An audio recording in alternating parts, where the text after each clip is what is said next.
Let the record show there are none. All those in favor? Carried. Severance applications. I guess it's time for you to exit there. We'll rattle your chain when it's time. B19-2023 unaddressed Robinson Road. Jason, will you give us a little preamble, please? Thank you, Mr. Chair. I look for my colleagues who are running the screen to pull a sketch up because I think it's going to be somewhat easier to describe if we have a visual on the screen. I also recognize that the applicant and their agent are here this evening to provide any additional detail that would be best represented from their perspective as opposed to staff's. From that point of view, I recognize that this application pertains to a greater set as an overall development plan for the southwest corner of County Road 4 and Robinson Road. It's a parcel of land that many believe to be one single parcel. However, in fact, it's three separately conveyable parcels that equate to nearly 50 acres in size that's currently functioning as an agricultural cornfield. This sketch up on the screen is what we have before us this evening, and many of you around the table and committee, as well as in the audience this evening, would see familiarity with this sketch as it relates to what we saw at the September 27th, 2023 Committee of Adjustment meeting. The applications on the west side of the unopened municipal road allowance running north-south from Robinson Road to the Cataraqui Trail have been largely unchanged. I shouldn't say largely. They have not changed from what we had previous to what we see today in front of us. The applications on the east side have changed, and you can see that, and we can discuss those later on this evening as we get into the different subsets of these applications before you on tonight's agenda. That being said, parcel A1, which is the central parcel on the screen on the west side of the unopened road allowance, is this first application, B19-2023. So I have really nothing further to add from what we discussed at the previous meeting in September, aside from the fact that you can see compliance as it relates to the frontage and the area requirements of our zoning bylaw. The lands are located within a rural designation of the County of Lennox and Addington's official plan, as well as a rural designation within the Township of Stone Mills official plan. And the proposal here is to sever one parcel and retain a parcel to the west of that. The easement that you see across the bottom, or the dotted line, that you see across the bottom of the parcel is an easement, a stormwater easement that brings stormwater from east to west and outlets near the Cataraqui Trail in the southwest corner of that sketch. That's proposed or required to be remaining intact through this application suite. As well, there's been a condition that's been drafted and recommended for committee's consideration that recognizes that easement. Mr. Chair, I think that's an overview as it relates to this single land holding A1 through B19-2023 from staff's perspective, in trying to not be overly extensive given the limited changes from what we had at the previous meeting to date. Thank you, Jason. Committee members have any concerns, questions? Yes, Merle? I noticed in a lot of people's references to prime agricultural land, it's my understanding that it is not prime agricultural land, that perhaps when the official plan was updated and has now been officially updated, that could have been addressed. And apparently it was not. So it remains rural designation rather than prime agricultural land. The second thing is a lot of information about water, and I only have one question. I'll direct that to Mr. Clancy and therefore to Jason, and that is, do we know or have any information from anywhere in the province that building where there is a significant recharge area is detrimental? Jason? Through you, Mr. Chair, I'm just going to first bring some clarity to the first question, Member Fenwick, as it relates to the prime agricultural designation. You're accurate in the sense that this land holding, specifically A1 and the entirety of the land holding from County Road 4 West, in the official plan of the county and the township official plan is not designated prime ag. There has been a lot of comment that I've seen so far to date with respect to the soil classification that applies to the land holding as being a key driver as to whether or not OMAF and the province would designate such lands for protection as a prime agricultural designation status, for example. We at the municipal level don't regulate classification of soils. That's the province with respect to what we consider designated prime ag land and not. And this application in the 2014, or sorry, this land holding in the 2014 official plan was not, it was a rural designation at that time. We have a new official plan as of 2 weeks ago that again does not designate this land holding as prime agriculture. However, I just want to provide some clarity on that. There's a clergy principle that applies to this. When the applications were submitted, they're reviewed under the policy set that was applicable at time of submission. So the sense that there's a new official plan is largely irrelevant to this concept. So that's just a comment as it relates to the prime agricultural designation and lack thereof on the land holding as seen on the screen. The question of a significant groundwater recharge area is a great question. It's a question and a policy set that we have inclusion in our official plan.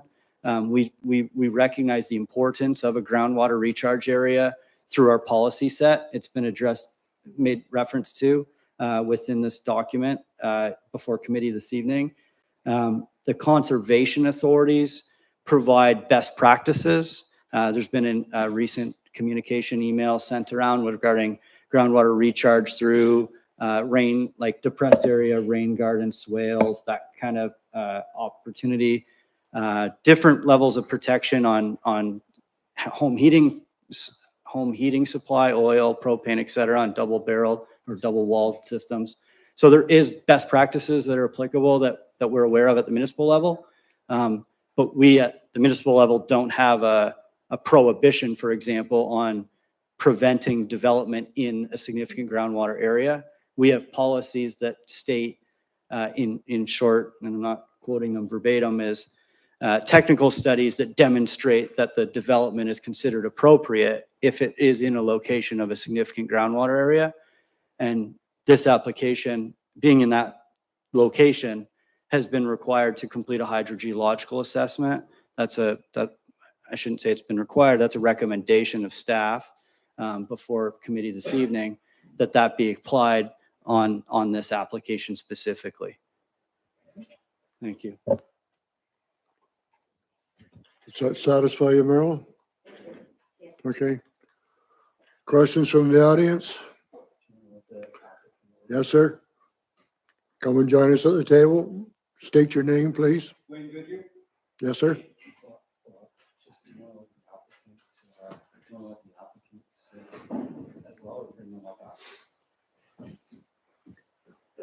Anything that's asked for it? Yeah, the white button, silver button, that red light will come on. There you go. Okay, thank you. Bob, you can time me because you know what happens if you don't. Okay, my concerns are 4, and I put them in the form of questions, and I don't expect anyone to feel that you've got to answer these questions right now, okay? But these are the things that I think are going to come back and be visited again and again, and you've already covered a couple of them, Marilyn, okay? Wayne, Yes. before you carry on, can I have your name and address for the record? Sure. Wayne Goodyear. That's Goodyer. Okay. And 2885 County Road 6 in Yarkert. You need a postal code? No? Thanks, Wayne. Can you hear me okay, folks? Yep. All right. So here we go. Has the Committee of Adjustments consulted the Quinte Conservation website, which reveals the subject property is located on the most extensive aquifer recharge area between Verona and Hastings County? Apparently they have. This research area is actually an enormous natural water filtration plant that operates at no cost to the residents and supplies the water for homes and farms between Camden East and Newburgh. On the handout that I gave out to folks in the audience, and I believe you got it too, you can see the extent is unbelievable. It goes from Curl Road to just about almost to the turn for Newburgh, and its depth is astounding. How big is it? It's the largest recharge area until you go to Hastings and you go north of Belleville, and those with a farming background know how profitable the farms are north of Belleville on that moraine. That's the first place you'll find anything like this. It's an absolutely astounding sized recharge area, and therefore it provides one awful lot of filtered water. Okay, point number 2. Has the Committee of Adjustments taken steps to determine the extent of the contaminant plume emanating from the Camden Waste Disposal Site? And no, this is not alarmist. No new monitoring wells have been installed since 2004, at which time it was discovered that the contaminant plume had already passed the lower Doyle Road area. That's about 1,500 meters from the subject property. After 2004, the boundaries of the dump were significantly expanded in an effort to contain the plume. It is vital to install monitoring wells to measure how far and in what direction the plume has advanced. Pynchon Engineering in their 2022 report suggested that the groundwater moved in a south and southeasterly direction, which, if you look at the angle of County Road 4, which really slopes quite a bit to the northwest, brings it directly toward the subject property. Perhaps there's 50 different things could happen between those two spots, but we need to know, okay? Number 3, has the Committee of Adjustments had qualified engineers review the well reports from wells already drilled on the subject property and from up-gradient wells to determine levels of contaminants such as salts and herbicides, hazardous chemicals, and nitrates? Such tests should also determine the speed at which the aquifer is moving, which any hydrogeologist can do if you give them 3 wells. The faster it moves, the higher the risk for contamination. Existing well reports for the subject property should be made available to all parties. I've heard everything from 1 well having been drilled on the property to 11 wells having been drilled, and hearsay is worth exactly what you pay for it. So I think it's wise to know the status of the wells and the reports for them. And number 4, is the Committee of Adjustments aware that when the Clean Water Act was created in 2004, it was actually anticipated that source water protections would be extended to include significant aquifer recharge areas for rural communities too. As you know, they were done for towns and cities of certain size, but that never happened. The burden of protecting the aquifer and the residents falls to the approval authorities of Stone Mills Township. Question, is the Committee of Adjustment qualified and prepared to do so? Thank you very much. Any committee members have any concerns or questions on Wayne's presentation? Okay. Thank you, Wayne. Thank you. Anyone else in the audience? Yes, sir. My name is Andrew Michalski. I live on 619 Bethel Road. I'd like to add some clarity to the issue of the soil classifications. I did speak with a couple of experts with the ministry. I've not put their names in simply because they're civil servants. However, if you wish to know the names, I can give them to you so that you can make your own confirmations. My wife and I grow certified organic hay and organically raised heritage breeds of cattle and sheep for breeding, and the stock is sold across Canada. My wife spins and weaves wool products, which are also sold across Canada online. In terms of the soil classifications, Class 1 is the highest. It means there's no significant limitations for crops, and these standards or classifications, as you probably know, are for across Canada. For example, in Stone Mills, the Hudgens farm along County Road 1 near Strathcona, which has recently been severed into about 30-acre parcels. That is considered Class 1 soil. Class 2 means moderate limitations that reduces the choice in crops. That's the Galbraith field, and is part of a Class 2 soil deposit that stretches from Newburgh to the Curl Road. The next useful classification for us in Stone Mills is Class 6. It's unsuitable for cultivation, but capable for unimproved pasture. That's all of Bethel Road. It is most of Stone Mills Township. For this reason, all three farm organizations have in fact raised concerns about any severances on this field. The Christian Farmers Federation of Ontario requests that we continue the agricultural zoning. And again, the wording technical wording might not be correct, but I think the message is clear. They wish to continue the agricultural zoning for the 50-acre parcel. No severances or development should be permitted beyond what is allowed for prime agricultural zone lands on this parcel. Of course, they are assuming that there are in fact bylaws referring specifically to prime agricultural zone, prime agricultural land here in the township.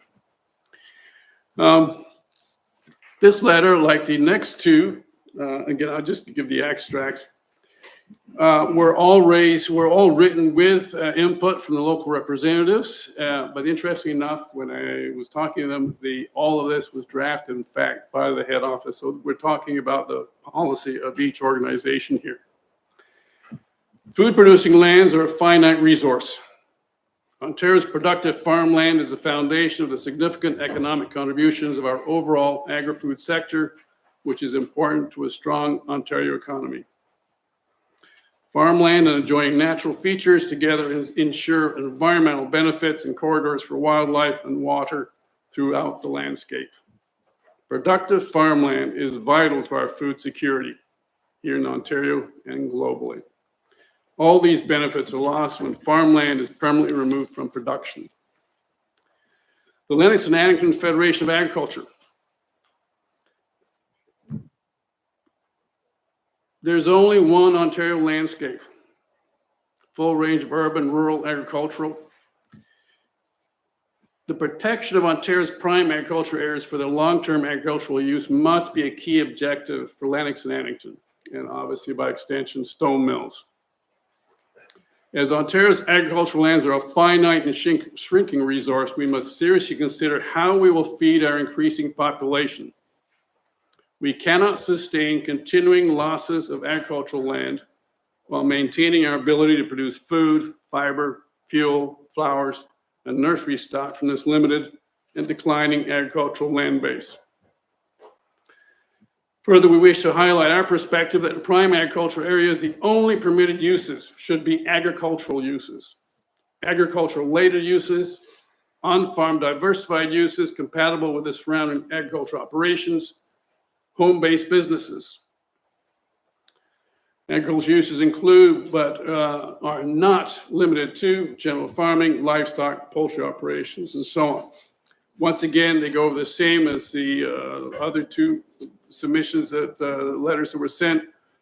The whole thing about when agricultural land is developed, it is lost forever.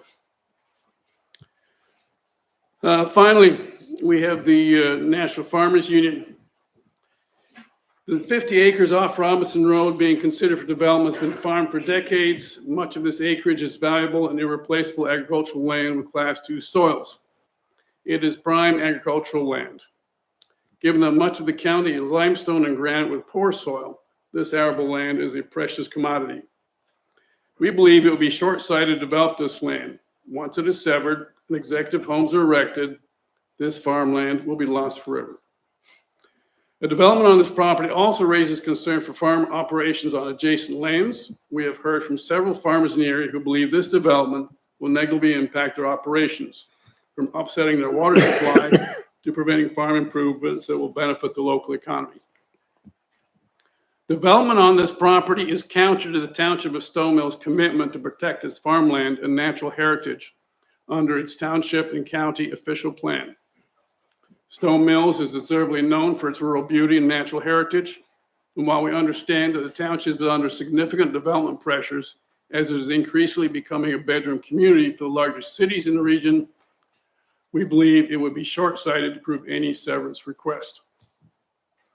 We trust the township will put the concerns of its local citizens and farmers, its commitments under the official plan, and its desire to maintain its finite farmland above any lobbying to develop this land.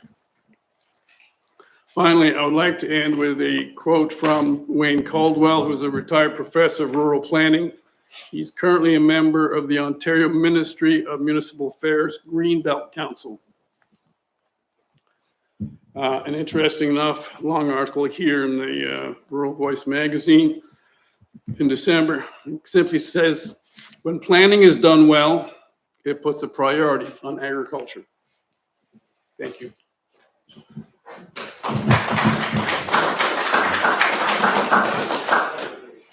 Did you hear what I asked you not to do, please? I think too many came in after you had said it. Maybe you could repeat it. I would ask that applause be withheld for this meeting. Anyone else have any comments or? Yes?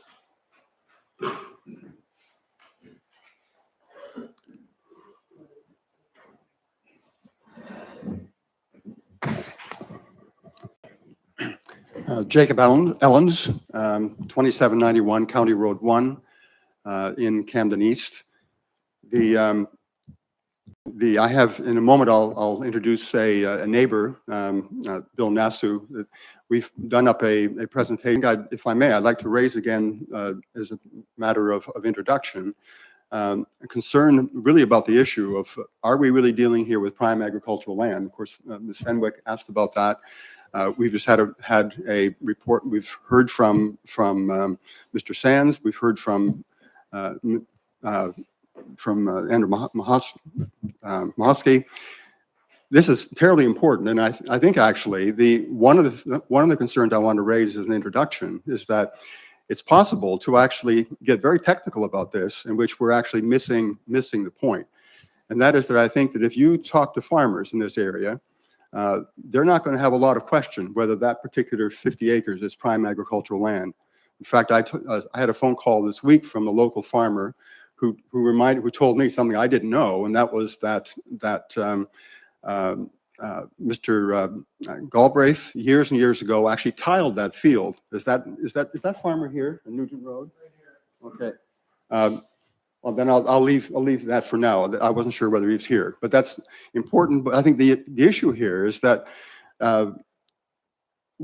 we're dealing with something. Last time we met in September, our chairman told a story of the rather haphazard way that, in fact, the zoning was arrived at here in this township.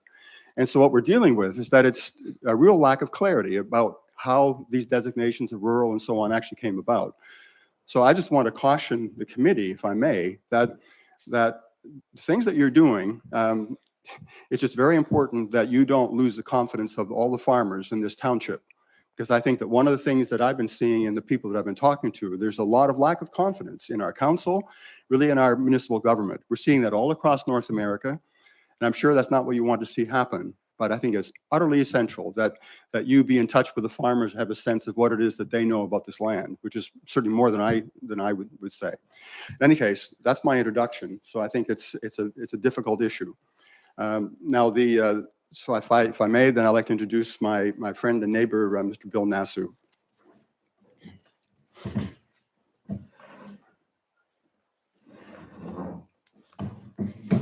My name's Bill Nasu, N-A-C-U. I live at 74 Johnson Street in Camden East, and I've done so for the last 46 years. My wife Carol and I raised 4 children in that very place, and then so I'm a concerned citizen. As I look around the committee, I see people that we have had dealings with over the years as friends, as neighbors, and in other capacities, including Phil and Penny. So this makes it a little difficult for us to be on opposite sides of the question, but hopefully it will be based on what's best for the greatest number of people. So, that said, we all realize that the future of our agricultural land and character of our rural communities will be decided by your decision about this land.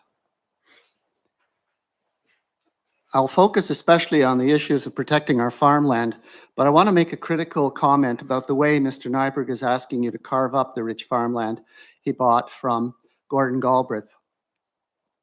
I was struck when looking at the map, part of the amended proposal, that Mr. Nyberg is asking that he be entrusted with a retained parcel amounting to 11 hectares, more than half of the full, some 20 hectares in question. These lands, according to the proposal, are anticipated to be developed with residential uses in the future. But what kind? Luxury homes, affordable homes, single-family dwellings, apartment buildings? We don't know. When Jacob spoke to you at the last meeting, pleading that you protect the Galbraith field as agricultural land, we knew only that it had been farmed for generations as land that merited protection under the official township plan as farmland that exhibits characteristics of ongoing viable agriculture. Official plan, page 44. We did not know then whether the soil on the Galbraith land met the highest standard required for priority protection. Well, now we know. The soil in the Galbraith field is classified under the Canada Land Inventory as Class 2. It's part of the top tier of soil classifications between 1 and 3 that merit the designation prime agricultural. The Galbraith field is prime agricultural land, according to the most recent comments we hear from experts. At the September meeting, Mr. Michalski read out a letter on behalf of the Lennox and Addington Stewardship Council based on the evaluation of the Ontario Ministry of Agriculture, Food and Rural Affairs. Since then, Mr. Michalski has spoken with a map expert in the Ontario Ministry who confirmed that the soil on lots 24 and 25, that is, the Galbraith land, classifies as 2W. This means that this field, in Mr. Michalski's words, has one of the highest soil ratings for food production, despite excess moisture. This would be of no surprise to Fred Galbraith, who with his wife, Olaf Lawrence, built up their thriving farm, who considered this field his pride and joy. Let me add here that the Galbraith land is part of the wider belt of prime agricultural land. It runs from Newburgh, across County Road 4 to Curl Road. That belt is Class 2 land. In fact, some of it is Class 1 land. Mr. Nyberg has bought much of it. This summer, his land produced a field of corn 9 feet tall, as rich as any in Stone Mills Township. We are concerned for the future of this belt, as well as for the Galbraith field. Do you doubt that if you grant Mr. Nyberg's request to develop the Galbraith land, he will soon be back asking for more? That land is prime agricultural land. It's important for the future of farming in our township. It's our green belt. We ask your committee to protect it as invaluable farmland. So just to reiterate for people who may not have heard before what the protections are in law and in other policies, agricultural land in Ontario is protected under the Provincial Policy Statement, PPS, issued under Section 3 of the Planning Act of 1990. So that's an act of legislation. This is law. Protection of agricultural land in Ontario is ensured under Part 5 of the Act. The Ontario policy governing land use is the basis of both county policy and the official plan of Stone Mills Township. The provincial prescription reads as follows. Prime agricultural areas shall be protected for long-term use for agriculture. Prime agricultural areas are areas where prime agricultural lands predominate. Specialty crop areas shall be given the highest priority for protection, followed by Canada Land Inventory Class 1, 2, 3 lands and any associated Class 4 through 7 lands within the prime agricultural area in this order of priority. The official plan of LNA, Lennox and Addington County, echoes the provincial plan on protecting agricultural land. It also declares special protection for the highest soil classes.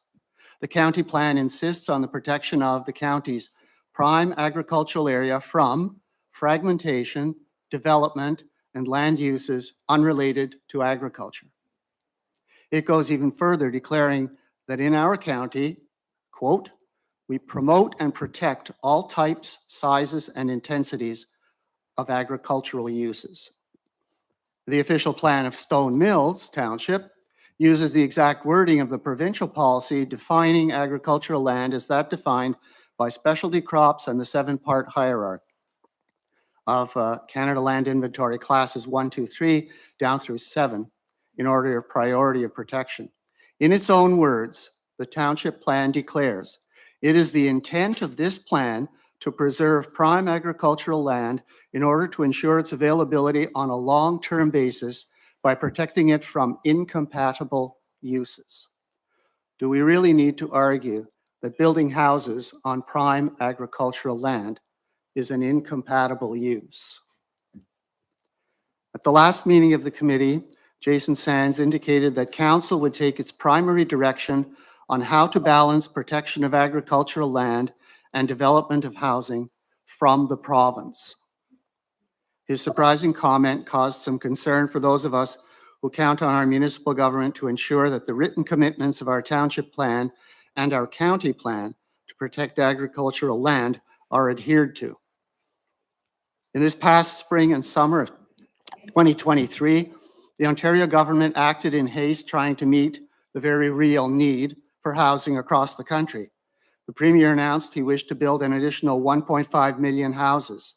The government introduced Bill 97, which would have allowed every farm in Ontario to ask for up to 3 severances to build houses. At the same time, it floated the idea of overhauling Ontario's land use guidelines that clearly protect farmland from development. Those Ontario planning principles, as we have seen, the foundation on which our township-based rules are based. The government was not prepared for the province-wide opposition to its attempt to water down protection of agricultural land. Farm organizations in the province, from the largest to the smallest, were unanimous in denouncing Bill 97 as the suggestions that the government might weaken provincial planning statement of 1990. Newspapers across the country announced on May 30th of this year that Ontario had abandoned its proposal to sever farm lots in order to build houses. It is surely worth noting that it was on that very day, May 30th, that Mr. Nyberg submitted his first proposal to our township to sever land for building lots on the Galbraith farmland. The weeks in which he was preparing his proposals coincided with the noises from the provincial government suggesting it was time to loosen the protection of agricultural land in favor of building houses. It must have seemed a most opportune time to Mr. Nyberg to submit his plan to take over a large farm field to build houses. When Premier Ford announced that he was giving up his plan to allow farmers through Ontario to sever farm lots to build houses, he explained that all his government had wanted to accomplish was to enable children of farm families to be able to continue to live on the family farm. We want to point out that this was the original intention a few decades ago when our own council allowed farmers to sever a few acres for the use of their own families. We are also relieved that our Premier's mistakes in land planning included initially breaking his promise not to touch the Greenbelt in the environs of Greater Toronto, have left intact the provincial planning statement of 1990, which continues to stand also in our township as a bulwark protecting prime agricultural land. Despite all the confusion and waffling that emanated from Toronto this past summer, including executive actions to centralize some zoning applications, the official written policies of our provincial government that protect farmland remain unchanged. The province continues to stand behind our township plan when it declares, it is the intent of this plan to preserve prime agricultural land in order to ensure its availability on a long-term basis by protecting it from incompatible uses. I will let Jason Ellens conclude our presentation.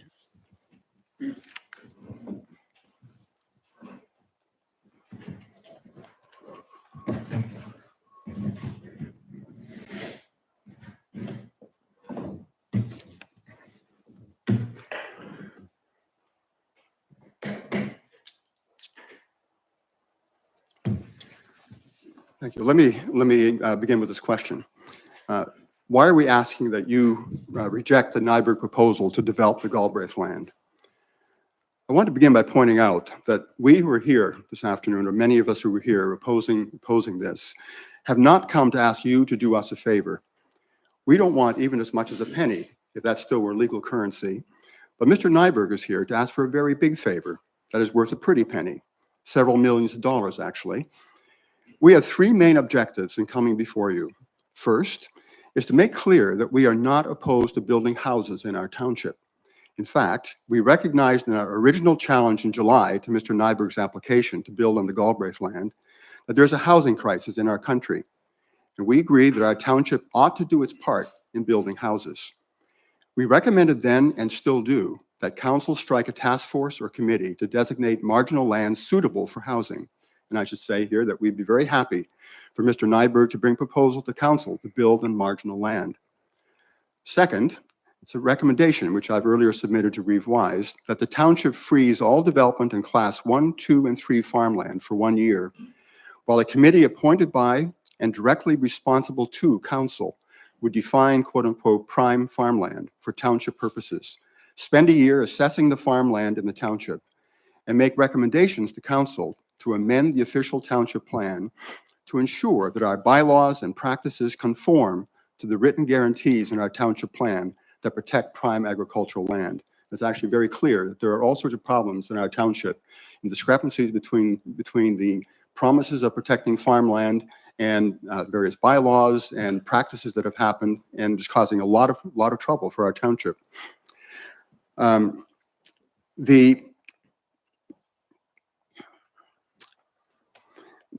we wait for council to declare an interim control bylaw, we encourage you to amend the motion recommended by staff that your committee, quote unquote, provisionally approves the consent applications before you. Please add one crucial condition missed by staff to the conditions that must be met for approval to come into effect, namely that it must be shown that the land to be developed is not protected prime agricultural land. Further, that the developer must make his applications for consent in keeping with the intent of the township plan, quote, and this I'm quoting the township plan that we heard from Bill Nassau, to preserve prime agricultural land in order to ensure its availability on a long-term basis by protecting it from incompatible uses, end of quote. Our third reason for appearing before your committee is to remind you that you must not follow your own inclinations or your personal vision for the future of Stone Mills Township. We say with full respect for the authority delegated to you that you have an obligation to be faithful to the written land use policies of our township, our county, and our province. We know from comments that a few of you made at the September meeting regarding the Nyberg proposal that some of you believe that there's no future for agriculture in our township. Some of you believe that the best and perhaps only way that our township can thrive is to disregard our land use policies that protect farmland and to build houses to provide a reliable stream of revenue. Well, you have the right to believe what you wish and to say so, but so long as you speak for our township as a member of a committee with delegated authority granted by our elected council, you are obliged to abide by the township's rules.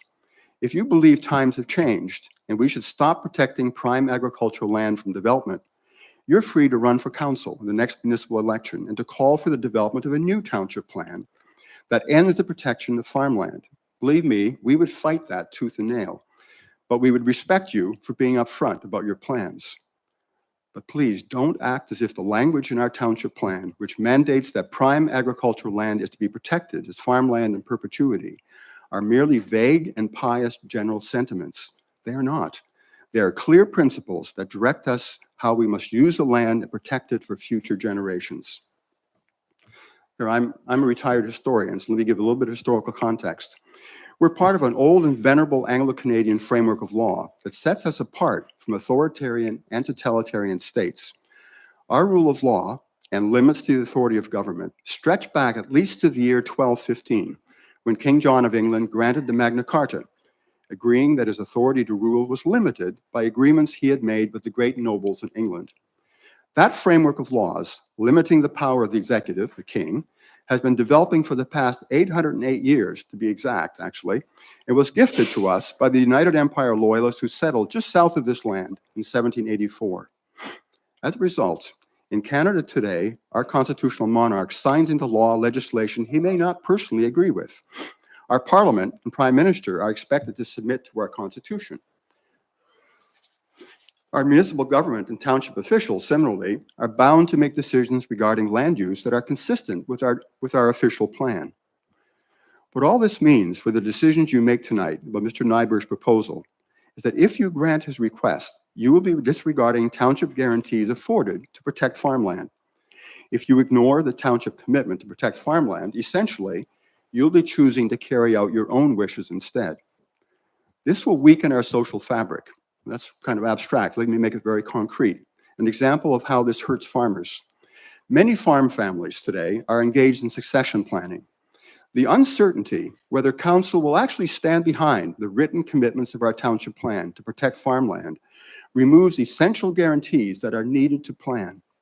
How can farmers count on farmland remaining affordable or even available? Such fundamental uncertainties make it difficult, if not impossible, for farmers to plan for the next generation. A couple of concluding words.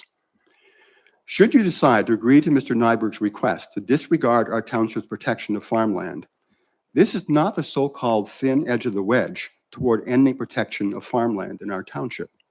This is the full wedge. Our system of law is based on precedent.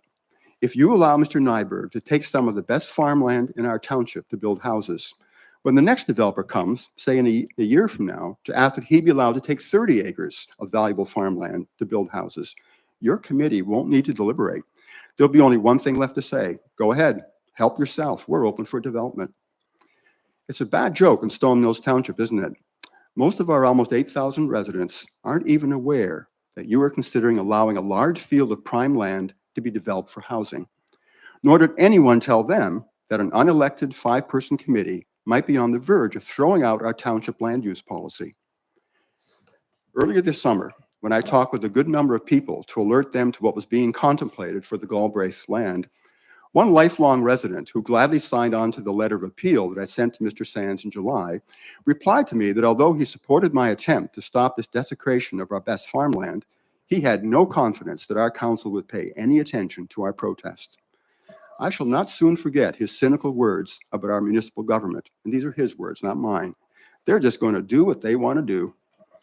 I challenged him and a number of people who had gathered together to be patient. I told them that I believed that if we laid out our concerns intelligently and respectfully and showed that our township plan clearly protects our agricultural land, we could stop this ill-considered proposal for development. My sincere hope is that you will think carefully before you give in to Mr. Nyberg's request. First, please examine whether there are not other ways to build needed houses. We ask that you consider whether some of the marginal land which we have in abundance in our township may be suited for house building before we snatch the low-hanging fruit of very scarce prime agricultural land, or if you will, land that's classification 2. Second and lastly, before you vote, please look up at the portrait of our late Queen Elizabeth II, who never in her long reign forgot the lesson of Magna Carta, that even the Queen is not above the law. I shall be very grateful if after your vote, I can walk by the monument in St. Luke's churchyard of Fred Adam Galbraith and his wife, Ola Florence, and be able to tell them that their field, his pride and joy, will continue into perpetuity producing rich crops, corn this year and perhaps soybeans in the next. As importantly, I want to tell my politically disillusioned neighbor that this committee did not go ahead to write, in effect, its own land use policy, but agreed to abide by the protection of agricultural land guaranteed by our township plan. Thank you. If I may, I can hand out a copy of this.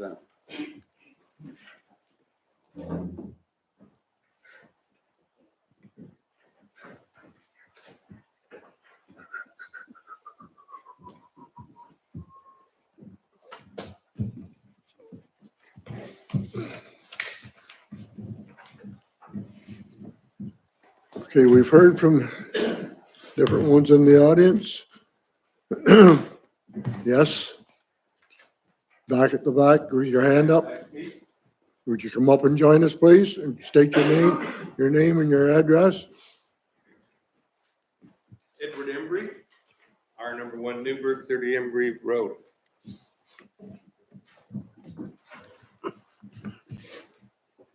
this on? You're on.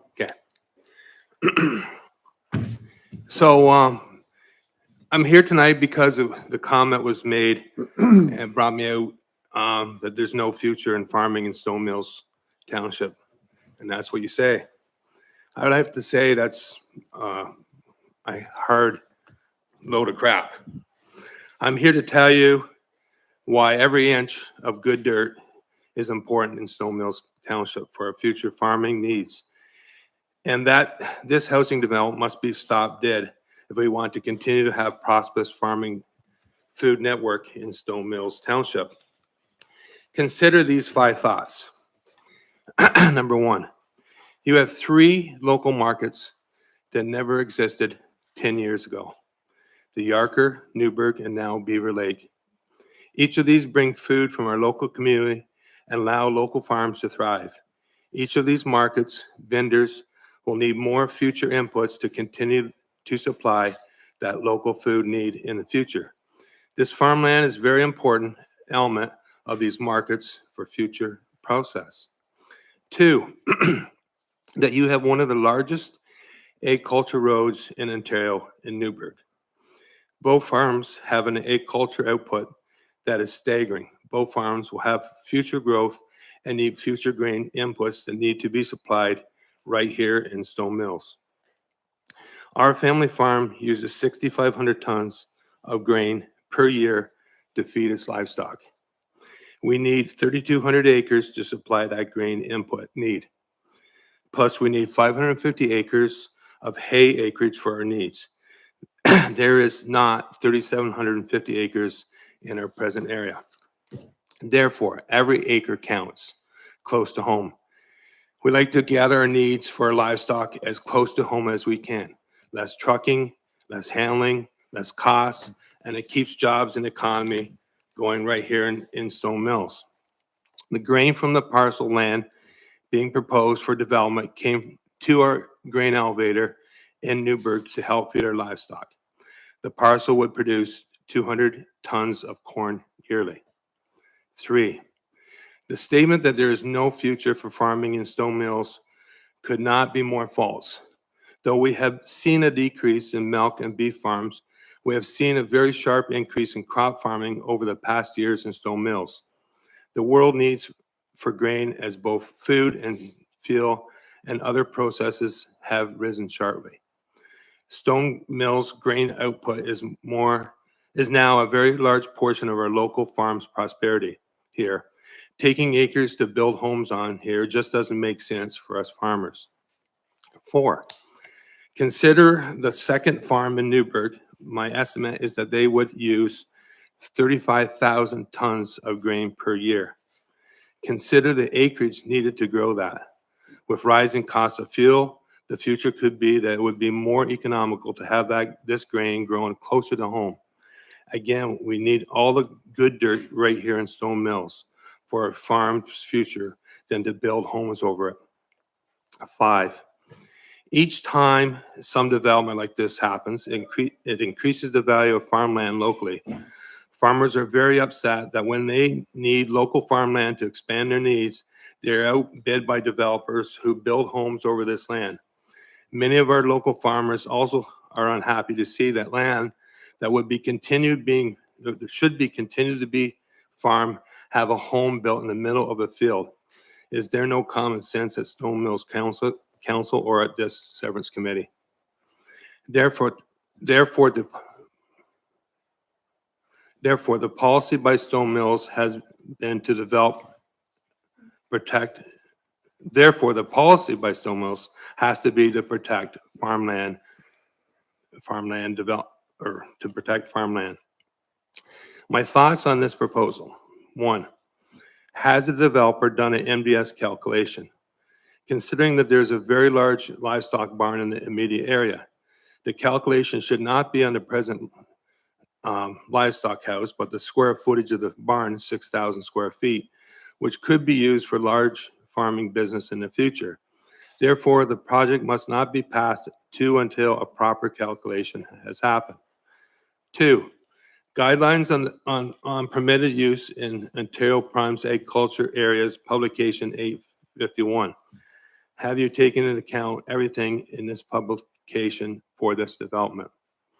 It states, before considering new or expanding settlements areas and prime agriculture areas, municipalities must demonstrate that there are insufficient opportunities for development within existing settlement areas or on rural lands. Has this been done?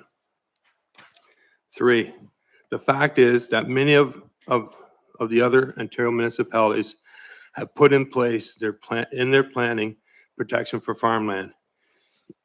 You just can't do what is being imposed here in our municipality.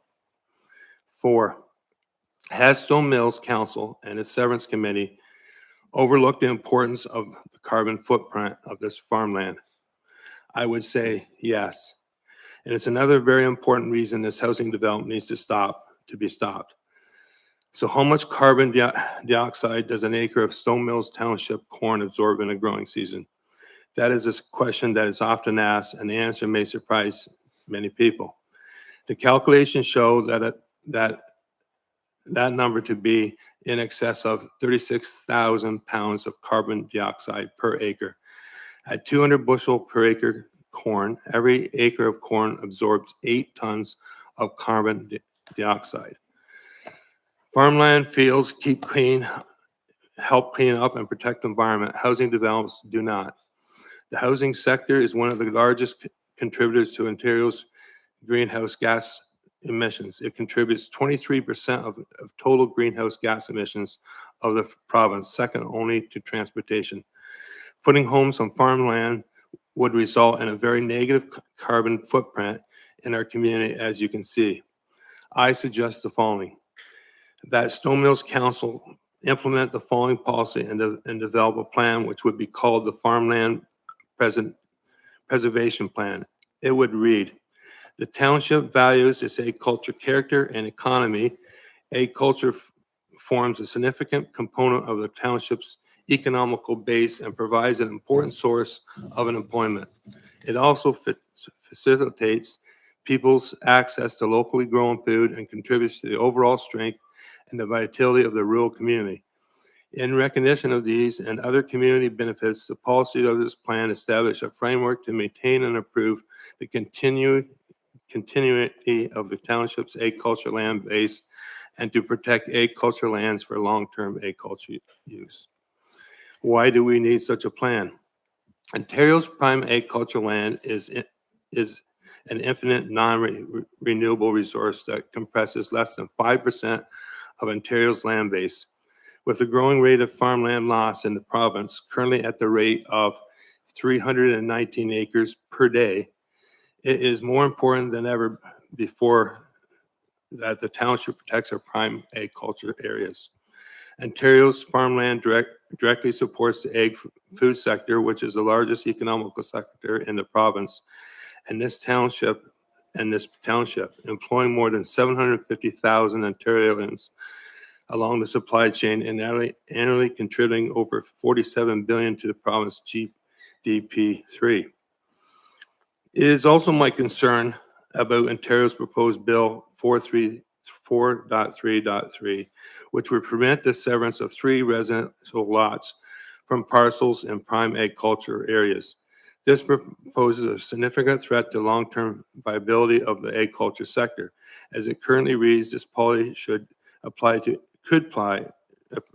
any parcel of agricultural land, regardless of its size or whether it was previously severed from January 2023. Given that there are 48,346 farms, as many as 170 farmland properties in Ontario, the province could see anywhere from 145,000 to 510,000 lots severed from agriculture properties. Therefore, if each lot is approximately 1 acre in size, this policy alone would be responsible for removing anywhere from 1.2% to 4% of Ontario's agricultural land base. But what I see and hear happening in Stone Mills Township is exactly what is being proposed above, with no regard to farmland. Farmland being defaced with lots ripped off the frontal roadside and homes being built in the middle of farm fields. This practice has to stop immediately. Therefore, until Stone Mills Council and the Severance Committee gets direction from Council, this Camden housing proposal and any other proposed farmland severances have to be put on hold before this committee. We simply don't have enough dirt in Stone Mills to continue to support our present future farmers.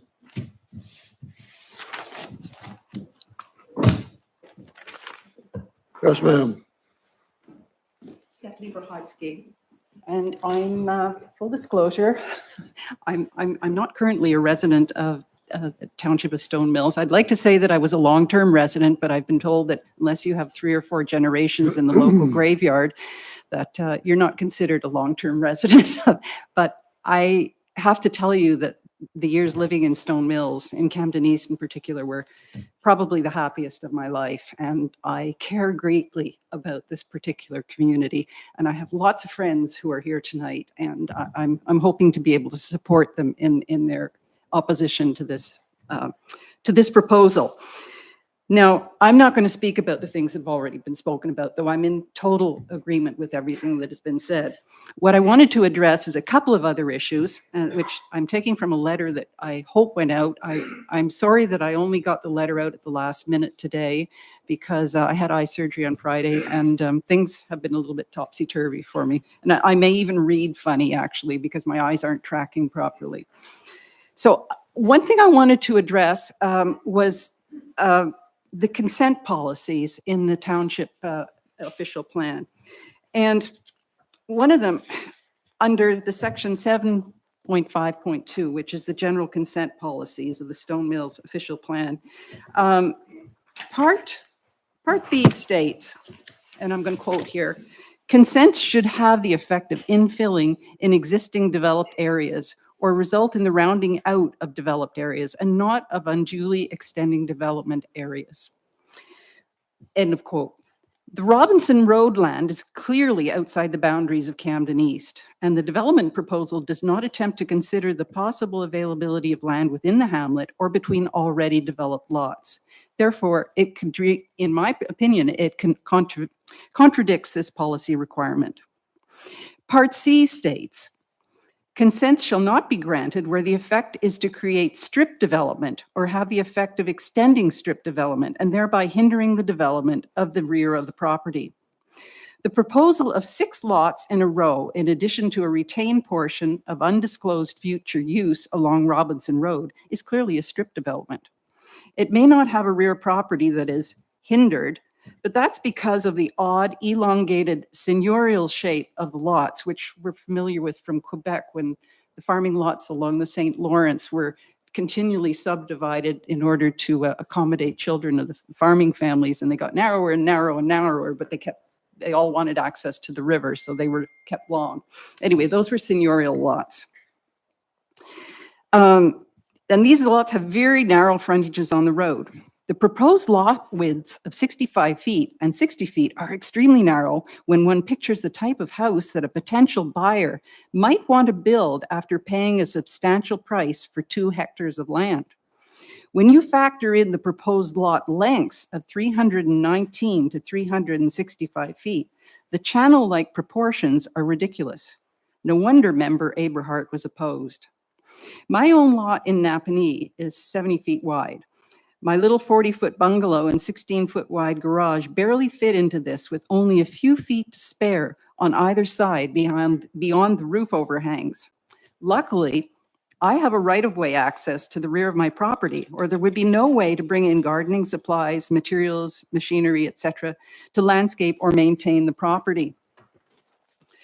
Also, the awkwardness of the shape and size of the lots and their strip configuration present a lack of aesthetics and do not contribute to the rural appeal that the township official plan frequently refers to and promises to value and promote. Another quote from Part D. Severances should not be considered on large multi-parcel reference plans or on lands which are subject to a subdivision application. The Galbraith land of 20 hectares, or about 50 acres, consists of 2, and I've heard also 3 large parcels on Robinson Road, parts of lots 24 and 25. Clearly, little thought has been given to careful planning It appears as a rushed last-minute job in laying out these lots. Indeed, Mr. Nyberg purchased the land only a couple of weeks before submitting his application. In applying for consent severance, it appears as though the developer wishes to avoid the effort and expense of doing it properly, with attention given to water resources, access, waste systems, visual buffering, services, layout, and so on. As a multi-parcel application, shouldn't a plan of subdivision be required? In fact, no real plan has been presented. How will this land be used? How will the buildings be placed on these oddly shaped lots? What is the eventual plan for the large retained portion of 11 hectares?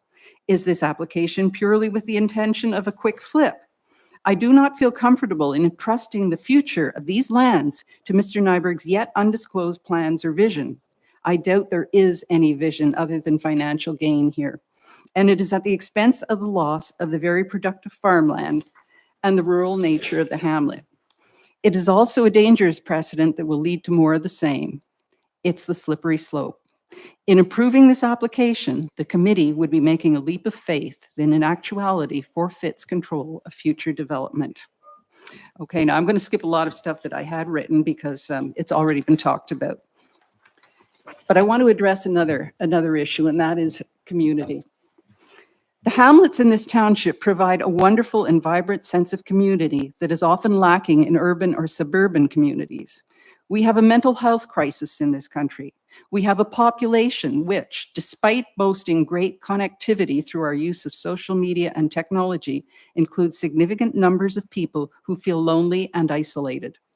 Small communities like Camden East embrace and care for all residents, no matter their financial or social status. We look out for our neighbors. And no communities look out for their neighbors better than farming communities. Yet farmers in Stone Mills feel under siege. There is a myth that housing development brings increased revenue to a township.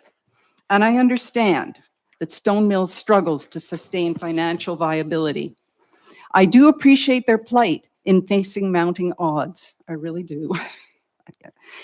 But a recent study from Guelph University reported that development, particularly poorly planned, minimally regulated development, for example, strip development, actually increases the tax burden on commercial, industrial, and agricultural components of the base. You need to look no further than Prince Edward County to see how developers have catered to the wealthy, to those who seek the delights of a rural life and flee the urban environment to set up their own private Edens and rarely become part of the community that made the enticing rural environment in the first place.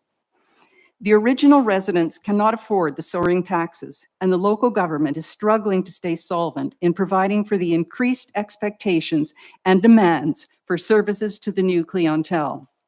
Perhaps the county is an extreme example, but our time will come as that county fills up. Napanee has recently declared a moratorium on development as it has maxed out its water supply and sewage treatment capacities. I call upon all committee members to responsibly apply the spirit and the wording of the Stone Mills official plan in making your decision tonight. As well, I have three what I consider great suggestions, which I think have the potential to serve our township well. The first one is make a motion, and I think this has been already stated, but pardon me if I repeat it, to request that council enact an interim control bylaw that effectively postpones approval of the current and future applications for development of farmland in the township. Effective for, say, maybe 6 months, 1 year, or whatever time it takes until the council has effectively studied the issue of farmland protection and suitable alternative locations for residential development. Suggestion number 2. Investigate the possibility of instituting policy to attract immigration that is amenable to farming. Some farmers have a legitimate concern in that their heirs, if they have any, may not be interested in farming. One can understand the temptation to sell to developers. Stone Mills could be a leader in proposing provincial government programs and incentives to facilitate the acquisition of land by those immigrants with experience and a willingness to farm. Not only immigrants, but young people across the province or the country who might want to start farming. There are many of those, but they don't have the money to purchase lands at the great costs that they are going for right now. This isn't a new idea. Historically, it has been done in the form of homesteading. In fact, I am a granddaughter. I'm a granddaughter of a homesteader. I'm also the daughter of an immigrant. It's time that we prioritized immigration that responds to our needs as a nation. The production of food is a #1 need. And my third suggestion is vote against approval of the application by 1652703 Ontario Limited. It's a flawed plan. And I thank you so much for listening. Thanks. Thank you. Thank you. Oh, by the way, my address is 6 James Street, Napanee.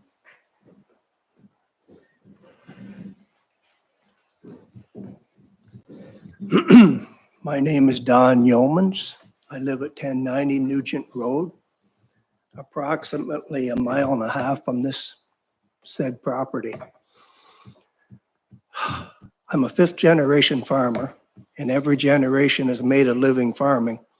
I still do today off the land. It's a shame to see this, and I consider it prime farmland, go under gravel and pavement.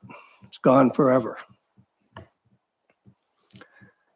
Many years ago, after Mr. Galbraith bought this land, and my dad helped him clear some of the fence rows, he decided to tile drain it. Tile drainage was new at the time. Nobody was doing it. It was very expensive, as it is today. And no farmer then or today would spend the money tile draining land that wasn't productive. Anybody who's driven by that property a lot knows it is good farmland. I have a gentleman sitting behind me that has farmed it for a few years. He does an excellent job. The crops have been good. I'm hoping he'll speak to that effect here tonight. Mr. Chairman, are you voting on this tonight? We elect council members to represent our best interests, and they appoint you, I believe. So you have an opportunity to vote in our best interest this evening, and you can tell by the delegation behind me what our interest is. So keep that in mind and protect our farmland. Thank you. Okay, we've heard quite a few here this evening. I feel that the committee has got to be in a position to make a decision. I will ask the applicants if they have anything to say before we go.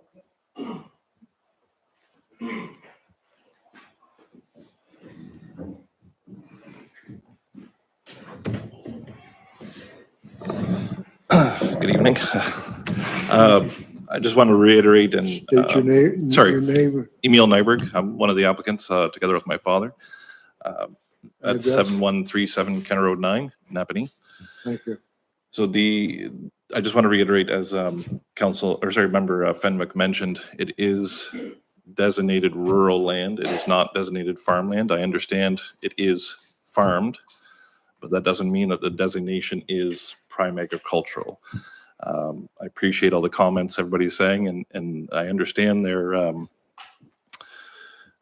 level of interest, let's put it that way. I feel that if there's concern that there should be more designated prime agricultural land, I encourage them to go ahead and get theirs rezoned to sustain that land for the future for themselves or however they see fit. But as it is right now, we are where we are, and it is zoned rural.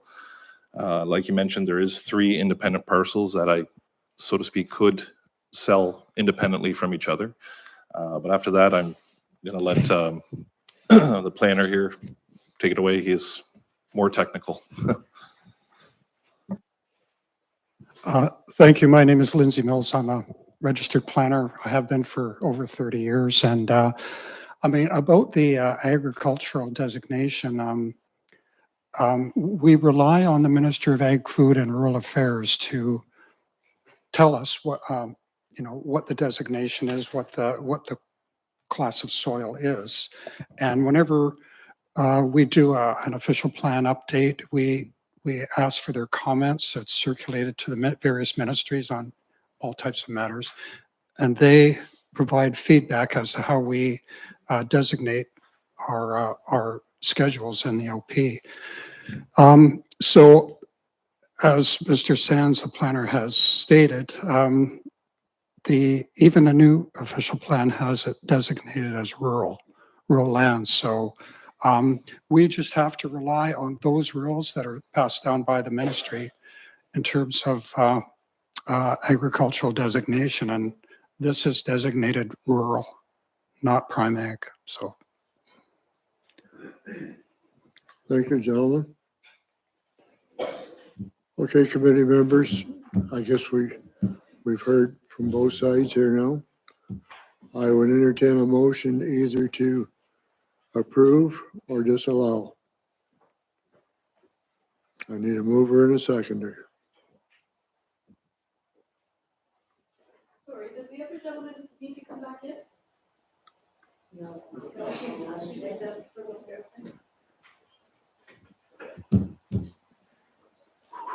I'll call it again. I need a mover and a seconder either to approve or deny.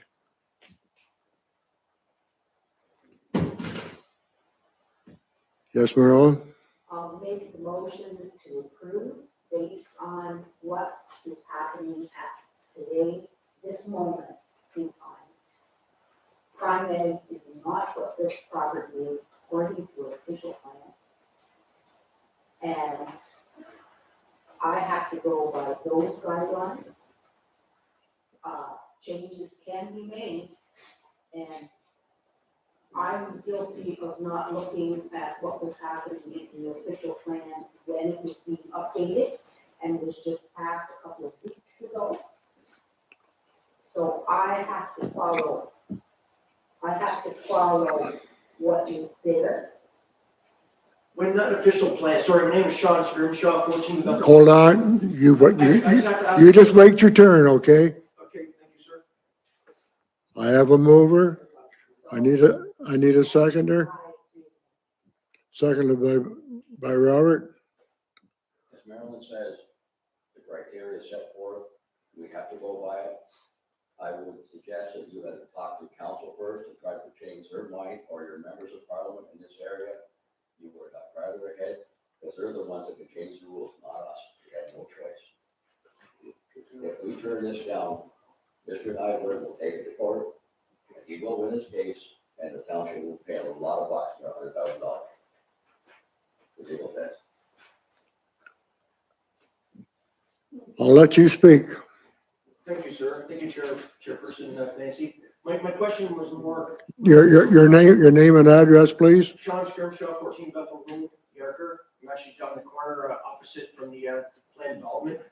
My question is, when the official plan was put into motion and was maintained as rural, was the Ontario government invited with the Ministry of Agriculture to look at soil classification and agree and say, yes, it should stay rural? Or did they put any input into it and say, perhaps it should be changed to prime ag? Go ahead, Jason. Through you, Mr. Chair, it's a great question, sir. There were several provincial ministries that were circulated on our official plan update that took nearly 3 years to complete. We did not receive comment from OMAFRA, nor MMAH, nor any of the provincial agencies with respect to redesignating any lands within our jurisdiction from a rural designation to a greater protection of prime ag. Currently, on Schedule A, if you consult our official plan from 2014, as well as that was just recently adopted, sir, you'll see the continuation of the same lands in the Moscow area. I believe there's 400, 500 acre plus or minus that's protected prime agricultural lands. Our policy set, section 442 of the official plan, provides really direct policy set for us staff to review when assessing what's a rural designated land versus a prime agricultural designated land. And that's to the point of where we're directed based on this application suite. So on the screen, the dark green area northwest of Moscow is the prime ag is largely the sum of the prime ag designated lands within our jurisdiction. Yes, Marilyn? May I make one more comment? Going forward, I'm sure there are farmers in this crew here that would like to know how they can get their farmlands designated prime ag. I'm not a farmer. I don't know how to go about that, but perhaps our planner or Mr. Clancy could clarify how those people could get guidance to do that if they wish to prevent these things from happening. Do you want to answer that, Jason? Yeah, thank you, Mr. Chair, through you.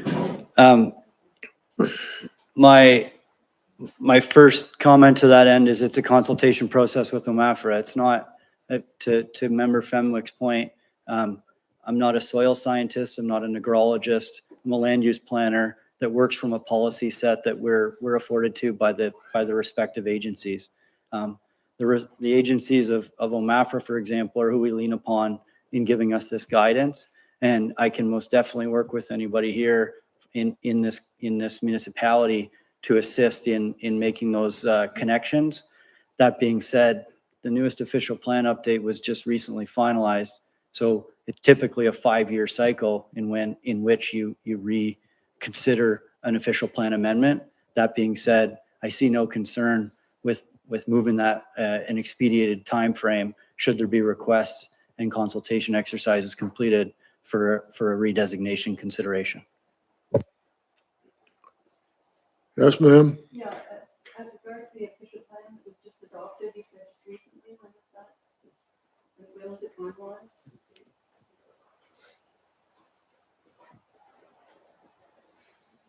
Sorry? Some of this, I'm just looking at it. It was recent. Yes. So after we put in the initial, Okay, we have one. proposal against this application, I mean, this was talked about in September. October 11th. So that was post our original objection to this application on the basis that it was farmland. I can't hear. I'm sorry.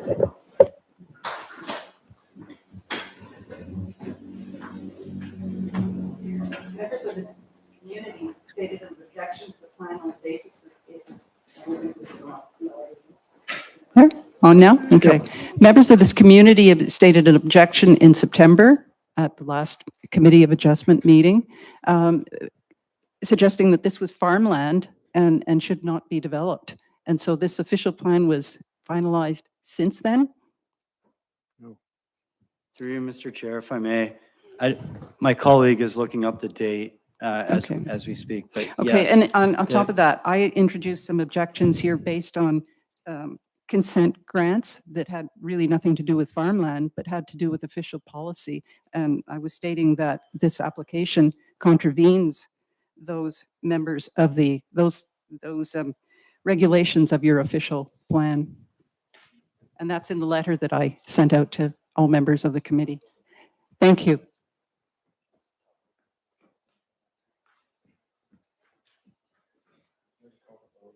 Yes. Once and that's it. I have a follow-up question to the one that was just asked. I mean, since a number of us were at the September 27 meeting, and I guess I'd like to hear from Mr. Sands, who's our manager of development services. If the plan was officially changed since the time that we met with you in September, I'm surprised that you didn't notify us that there were, you could have been a great help to us if you could have told us that the plan now would look very different and it might have changed the way we approached you.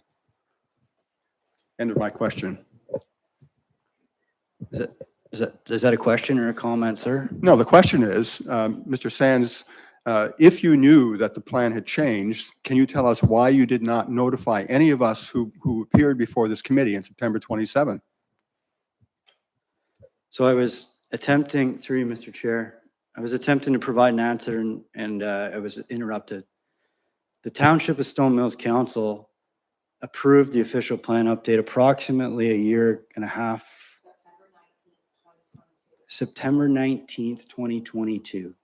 It's been in the hands of the County of Lennox and Addington, who is the approval authority for official plan documents at the lower tiers in the province of Ontario since that time. It's been out for public comment through that entire time, and it's been maintained on our website for that entirety. Thank you. Thank you. Yes, Wayne? Two quick things. One, I don't need that. Do I need that? No, for sure. Two things.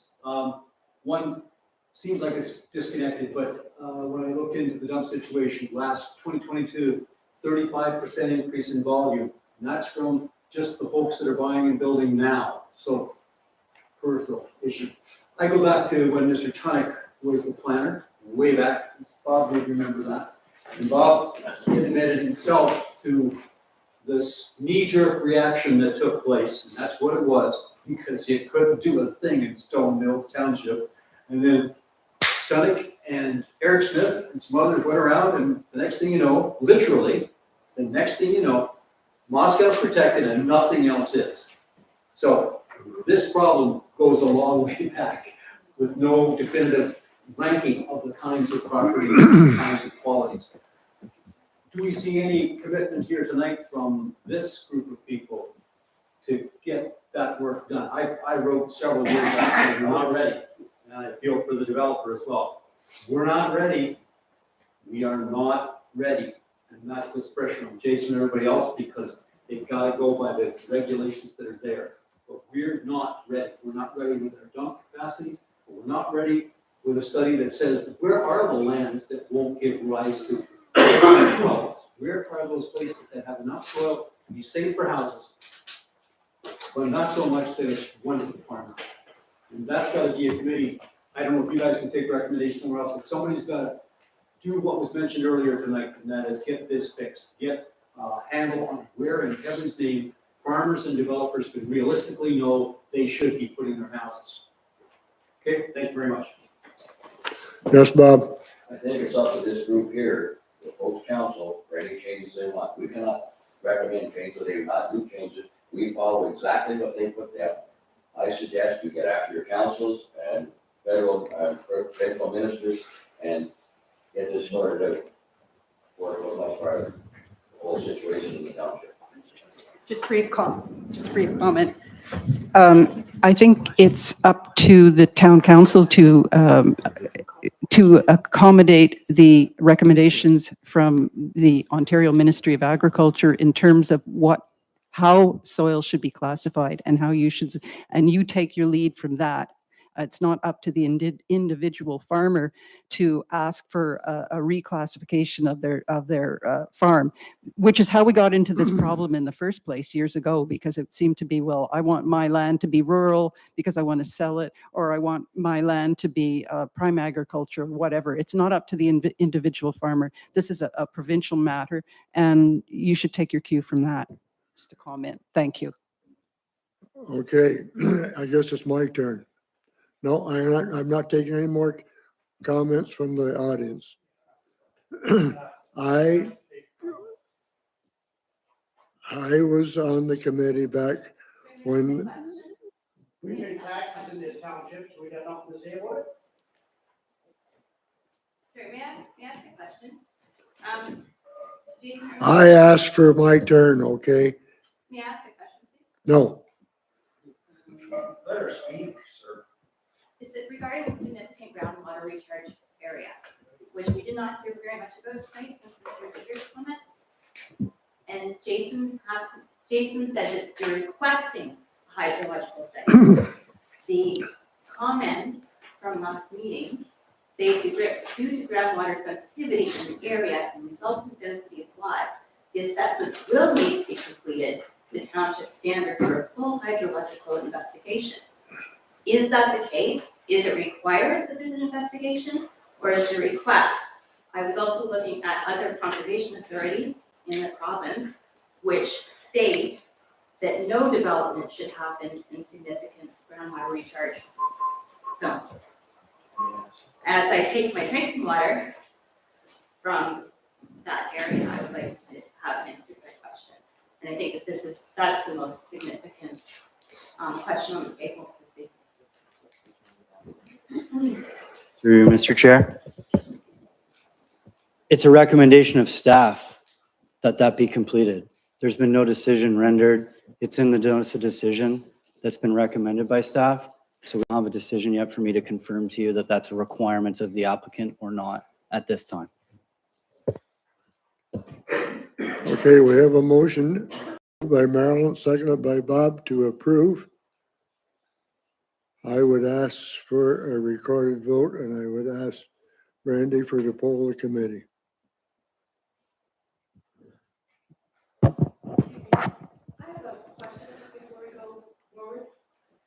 Go ahead, Brandy. Okay, I'll start in alphabetical order of last name. So member Fenwick, Yes. member Ugera, Yes. member Surgeon, Yes. and member Clancy.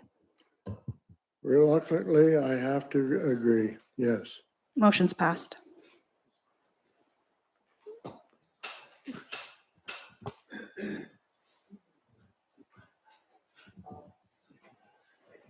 As you all know, was a farmer at one time. Begrudgingly, I had to vote that way because of the rules and regs that are before us. Like member Surgeon stated that Mr. Nyberg could appeal this, and it would cost the municipality a lot of money, and that's our tax dollars. If you want your would you sit down, please? I'm speaking. It's my quarter right now. It's my quarter right now. Why don't you listen to the people then? We do. We have. Listen more. We have. Listen more to the people. No one wants to listen to you. Listen to us. Listen to the ones who live in fucking town. Seriously. No, I'm not gonna sit down. No, I'm not gonna sit down. What are you gonna do? Seriously, this is ridiculous. These are all people here who live in this community. So what?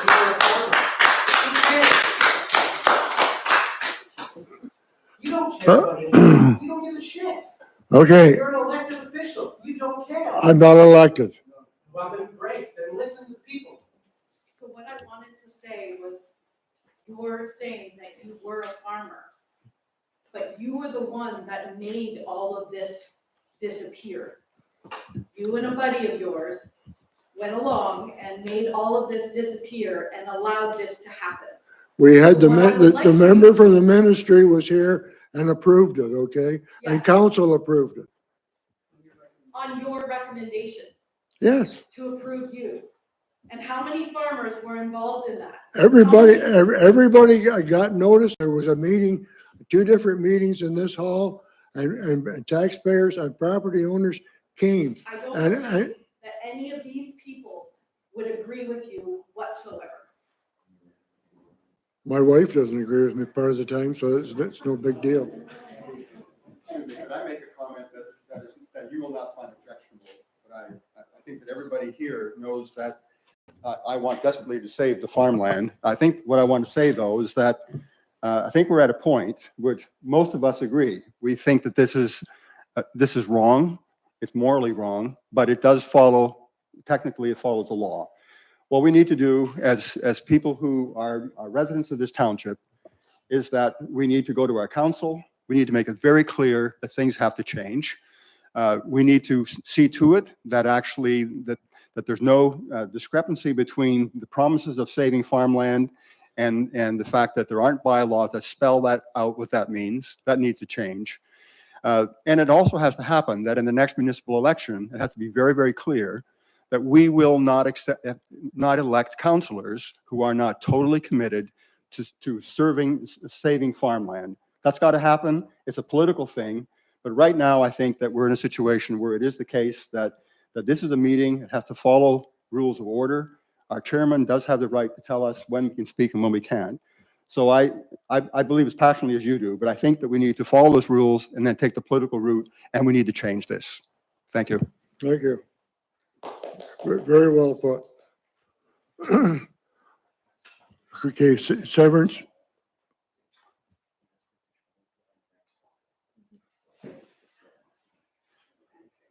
Severance, B 20-2023, yes.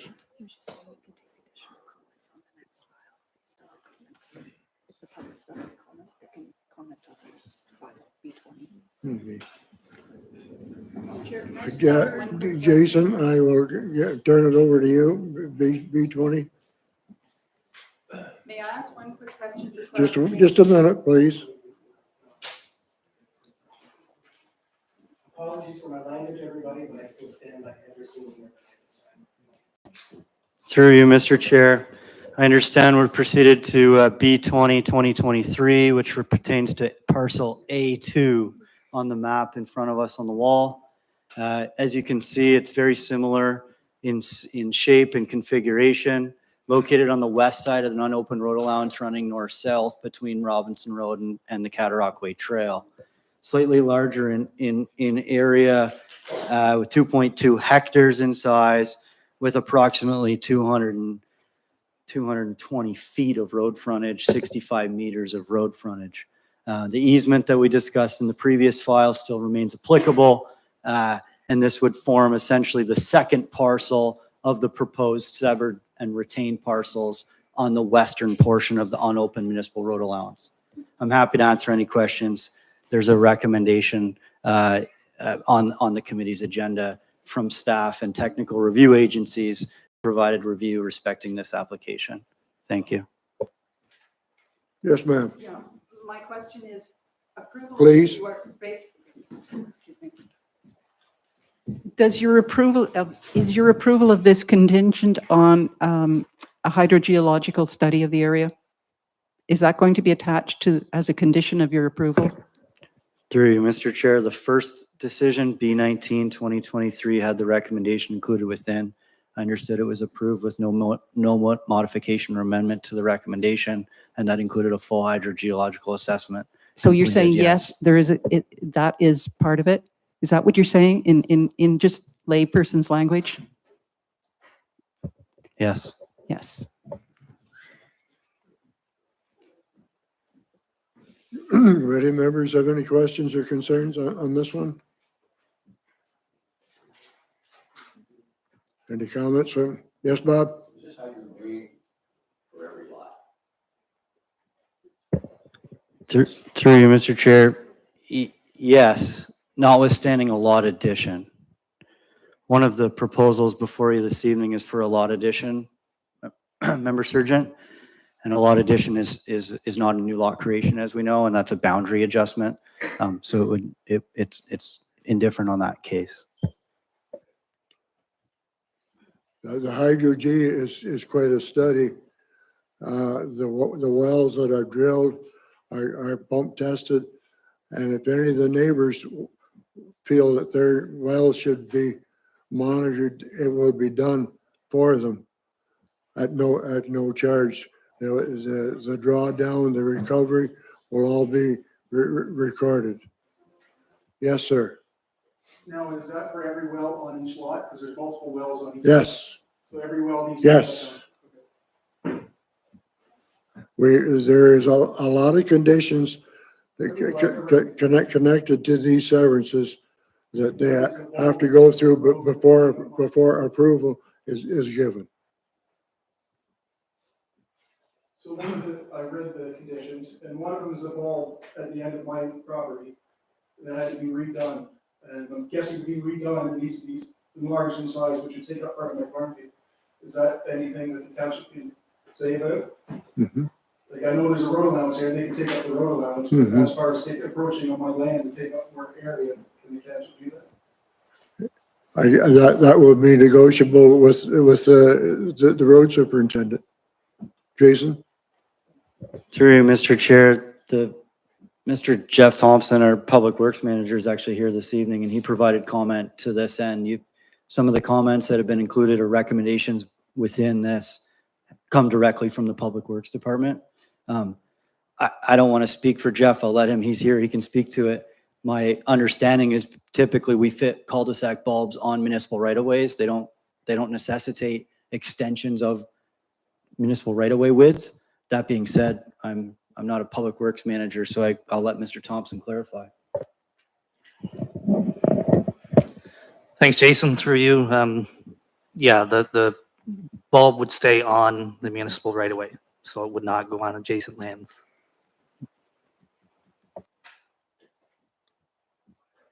I need a motion to approve or deny. Yes, Marilyn?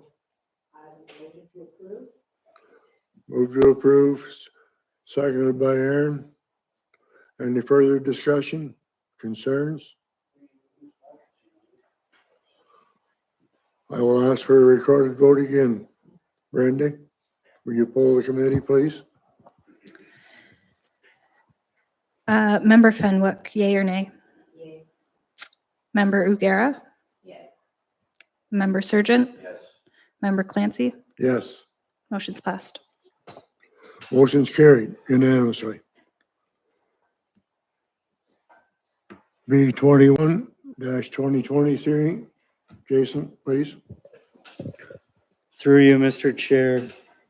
Application B21 2023 pertains to parcel B on the sketch on the screen. This is the first parcel being proposed on the east side of the unopened municipal road allowance running north-south from Robinson to the Cataraqui Trail. This is an application that's been amended since the original submission, in the sense that it was shortened in length. The proposed lot to be subdivided is to measure 1 hectare in area, with maintaining 60 meters of road frontage, which is the minimum requirement of the Township of Stone Mills zoning bylaw. I have nothing further to add. I'm happy to answer any questions that may be applicable to this property. Committee members have any questions or concerns? Yes. Would you step up to the microphone, please?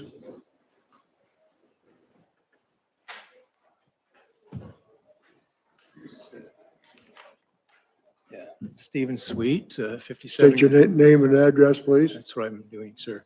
Stephen Sweet is my name. 57 Queen Victoria Road in Camden East is my address. I had a question for Jason on this one. Parcel B, we're talking about keeping everything, like they're saying there's 3 separate parcels. And I just had a question with section B here. There's only 85 meters of right of way in that section, but you're taking 60 and retaining of 25. I know it's getting added to the adjacent piece to give you enough for a lot, but how is that being added? Like if I just own that piece myself, I wouldn't be able to do that. And yet you're treating this all as individuals, but then is this being treated all as one in this way? Through you, Mr. Chair, it's a great question. The recommendation before the committee as it relates to B21, which is parcel B, is that the entirety of the retained portion be merged on title with the piece to the east.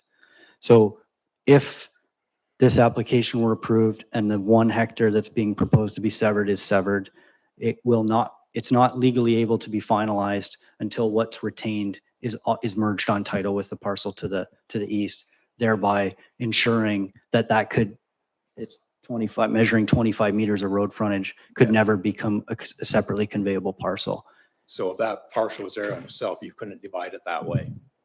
But yet we're looking at this as supposedly individual parcels, but yet we're not, because we're amalgamating it with C, the way you've got it drawn up there. Is that a legal way of sorting that out?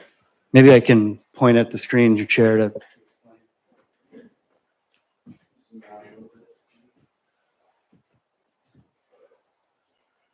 So severed parcel B is this parcel where. Yeah, I understand. 60 meters of frontage. I believe the parcel boundary of the central parcel abuts the unopened road allowance to the west, and it's in this area here to the east. Mhm. So you'd say 25 meters of road frontage would be left over or retained if this parcel is subdivided as proposed. The condition that's included within this recommendation is that all of this and this be merged with this parcel here before that, or as that is created. So that cannot function or be transferred to your ownership or anybody else's without it merging onto this parcel. So there's a legal mechanism to ensure that that happens. So in reality, you're treating B and C almost as one in this case. But yet you're not, in order to get your severances through. That's all I just wanted to document. Because the whole idea of limiting the number is to do the 3, so you can get your severance without doing a subdivision. And you're kind of massaging that a little bit. Yeah, sorry, through you, I understand what you're saying. The 3 severances plus retained per parcel, you're saying is being favorably interpreted to ensure that that scheme can happen because of it being a separate parcel. I disagree in the sense that it's in my own language of favorably interpreted in the sense that the land holding east of the unopened road allowance is proposed to be subdivided in a total of 4 parcels, three smaller parcels and 1 larger retained parcel. So 3 plus retained, which would be this consistent policy interpretation if that were 1 parcel. So the number that we're considering through this scheme would be consistent if all the land on the east side of that road allowance were 1 or 2 parcels. That's your opinion, yeah. Okay. I guess the only other question I had, this is on the Schedule C, our source protection drawing that we have, with this being a high-risk area, and we're going to do the hydrological. Is there any requirement, or how come we wouldn't look for an environmental impact report? Or to make sure that, there is some water areas up, marshy areas up near the front, to ensure that they are protected or kept, as opposed to somebody just filling them in? Yeah, through you, Mr. Chair, the environmental impact study or environmental impact assessment, according to our official plan, the direction of when the municipality requests one is related to the natural hazard or natural heritage policies. And we get that direction from the Conservation Authority. With respect to that water course that I think you're discussing on the north side of this farm parcel, it's being considered a man-made ditch by the Conservation Authority, so not identified as a natural hazard or a natural heritage feature. So we didn't have the direction or recommendations of the Conservation Authority, nor did we have it based on our policy intent to necessitate an environmental impact assessment. Thank you. Okay, I need a mover and a seconder for this. Moved by Marilyn to approve. Do I have a seconder? Aaron? Any further discussion? I'd ask you to poll the committee again, please, Brandy.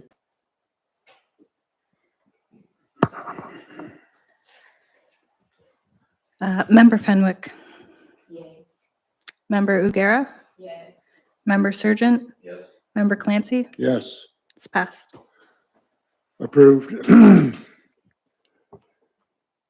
22-2023, Jason. I have one question before we carry on. The road right away is there, they're usually 40 feet. What happens when you have to make the road the required width? The little lots all just move back more.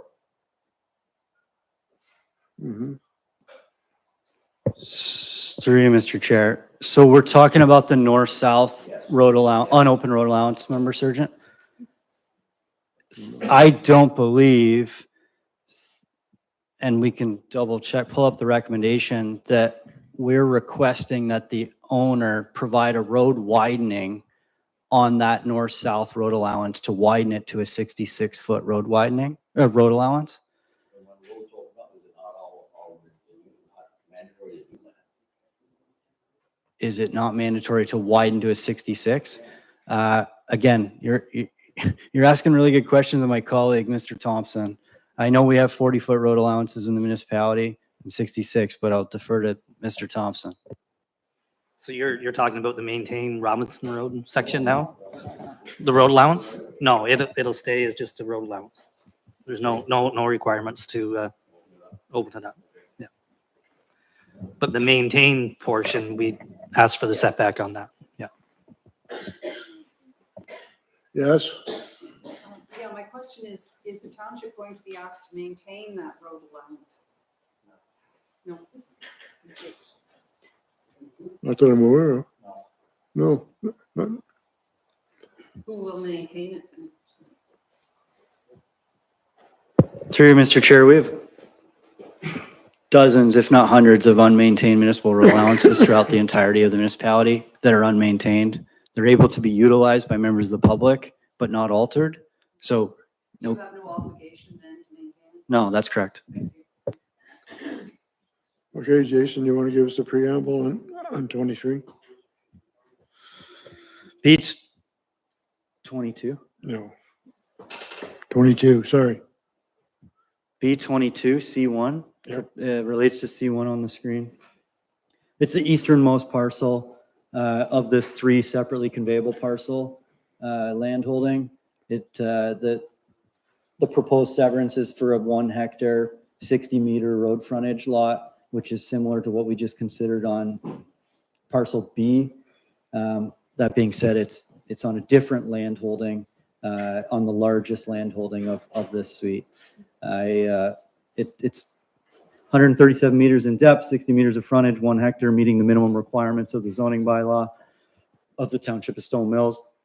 And it's, of course, being the one that was amended from the previous submission of being a long lot, so it's no longer applicable to the easement that would transfer across the southern portion of the land holding.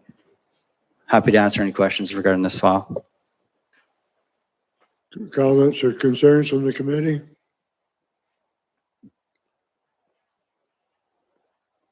I'd ask for a mover and a seconder.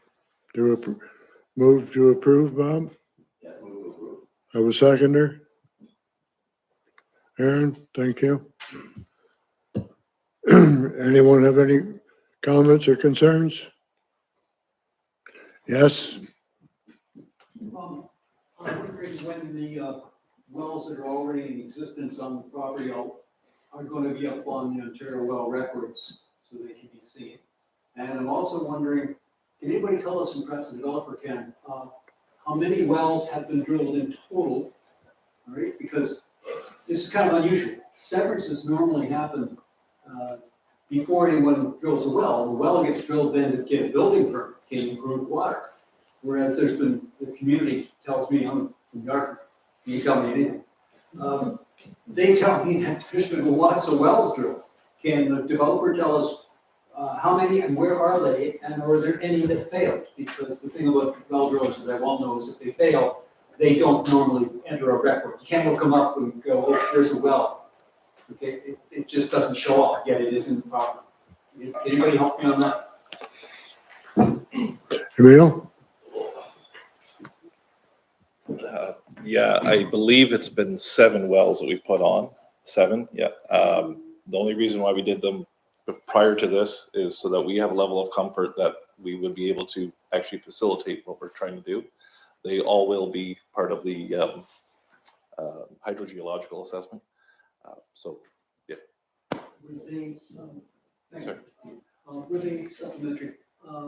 You had an engineer design where to put them so that you're going to get, that's the picture. No, the well driller we use, who's licensed to do so, he tells us where the best place would be to put them. Yeah. Within the confines of where we're planning on having. So they weren't placed in to enable you to do your hydro G off them? In other words, do interference between them or do interference with the ones on the separate lots? I can't speak to engineering questions that way. I'm not But you qualified. didn't have an engineer, you had No. well drilled. That's right, to facilitate the lots. Okay, you understand my point? If Yep. you go into hydro G, They will be part of a hydro G, yes. what if the engineer turns around and says, thanks a lot, guys, but I need 5 more wells here, what are you doing? I can't. I believe Jason might be able to answer that better, but. Yeah, thank you. Yep. I understand you don't have the. Camille, I have a question. I was referring to Jason if you wanted to jump in. Yes, ma'am. Yes. I'm sorry for popping up and down, but I don't speak that loud. Those wells were drilled before you owned the land, were they not?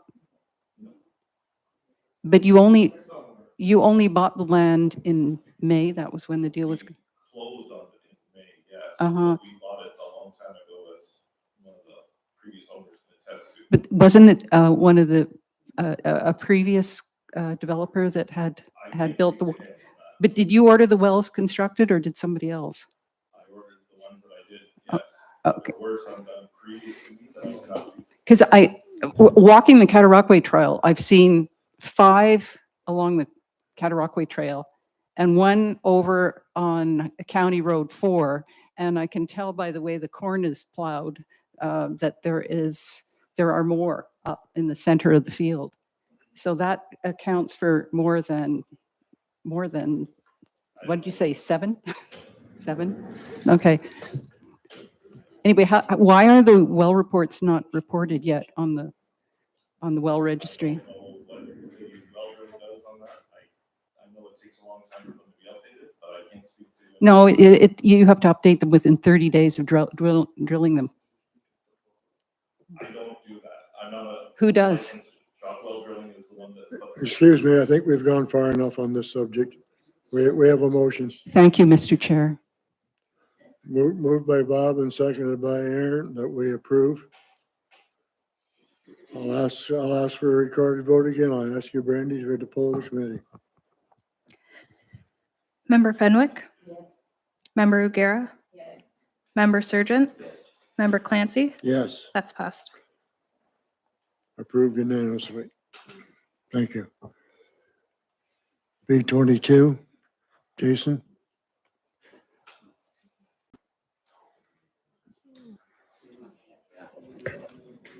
I think B26, Chair. Application 26, 2023 pertains to parcel C2 on the sketch in front of us on the screens. This is somewhat different in the sense that it's a proposed lot addition from the easternmost parcel to establish a fully functional lot fronting Robinson Road with respect to area and frontage. So it's what's being considered is a 0.6 hectare, 35 meter piece of land on the easternmost piece and merging together with parcel B that we discussed previously of being the retained to establish a 1 hectare 65 meter road frontage parcel. It's very consistent in terms of size, area, and configuration as the 2 on the either side that were just previously considered. It's the centralmost parcel in that section. I'm happy to answer any questions that might pertain to this. Committee members, questions, concerns? Any questions from the audience? I'd ask for a motion. Yes, Marilyn? Motion? To approve? Yes. Seconded by Bob. Any further discussion? I'll ask for a recorded vote. I ask you to poll the committee again, please, Randy. Member Fenwick? Yes. Member O'Gara? Yes. Member Surgeon? Yes. And Member Clancy? Yes. Approved unanimously. Thank you. B57, Jason. Through you, Mr. Chair. Application B57 2023 is the most unique to what we've considered this evening as it pertains to a portion of the land in which to be added to the easternmost portion of land. It's measuring approximately 1.6 hectares in area. It has 0 road frontage on Robinson Road, and it was largely a focus of discussion at the September Committee of Adjustment meeting. As you can see, it's southern to the 3 lots that were just considered fronting Robinson Road that measure 1 hectare in area, and it's located east of the unopened municipal road allowance running north-south. It's proposed to be merged to the lands to the east and make up a greater land holding of retained parcel C in area, which would contain frontage on County Road 4 and Robinson Road. There's been much discussion this evening related to this land holding as a whole and the future development permissions or proposals from the applicant related to what that might entail. I can say at staff's level, we are looking at this as it's submitted at this time, given that the rural zoning doesn't permit what may be considered and what I've heard discussed of greater density, future subdivision planning, road construction, multi-residential units, any of that sort would all necessitate subsequent Planning Act approval through potentially this committee and or council, depending on what the applicant may wish to do. This proposed lot addition piece is subject to an easement, as you can see, as you can see on the screen, and I'm happy to answer any questions that may be applicable. Questions, concerns from the committee? Any concerns or questions from the audience? I would ask, yes, Wayne? Yeah, just confusion at the age. There's 11 wells in the property. And that gentleman indicated 7. Fair enough, that's good, because 4 have to be pre-existing from unit. Do we know anything about them, and do we know anything about failed wells? So in the sense of complete transparency, and if you don't know, you don't know, but that would be my concern if I was in his position or in your position. Do we know anything about how many wells? Do we know anything about failed wells? Jason? Through you, Mr. Chair.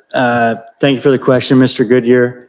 I'm not able to speak to the total number of wells on the property, as we know there's differing questions, and as the municipality, we've not been in receipt of any well records for any wells on the property to date. They're all required conditions that ought to be completed, and final approval be contingent on that in accordance with the Ministry of Environment's requirements. All that being said, I am aware through conversation that there was a well drilled in the northeast corner of what we are referring to as retained parcel C on the screen. It was the very most northernly easternmost corner of the property. I don't recall the exact date in which it was drilled. I don't know what the ownership stake was, who was in possession, nor who paid for the well to be drilled, but I understand the well was unsuccessful. The well didn't yet garner the results that the Ministry of Environment requires to be considered a potable well. I don't have a well record on it on file. However, I was told that verbally through communications in past. That's to my extent of what I know as it relates to groundwater wells on the land holding as a whole. And I bring it up because it's on what we're considering, if you will, through this lot addition proposal as it pertains to retain parcel C. Supplemental, simply that there are salt wells just north of that, because I was looking at trying to find if there was any records for this property, and there weren't. But in doing so, you find the ones that are above, and you can now research them. Everybody can do it. It's very easy to do.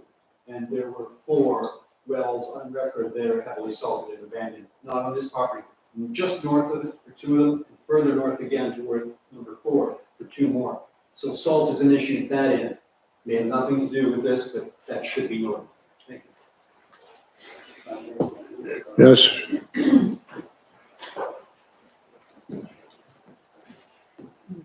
I'm not sure if I understood Mr. Sands correctly, but have we been told that in fact no final approval would come unless this committee actually knows about the results of all of those wells?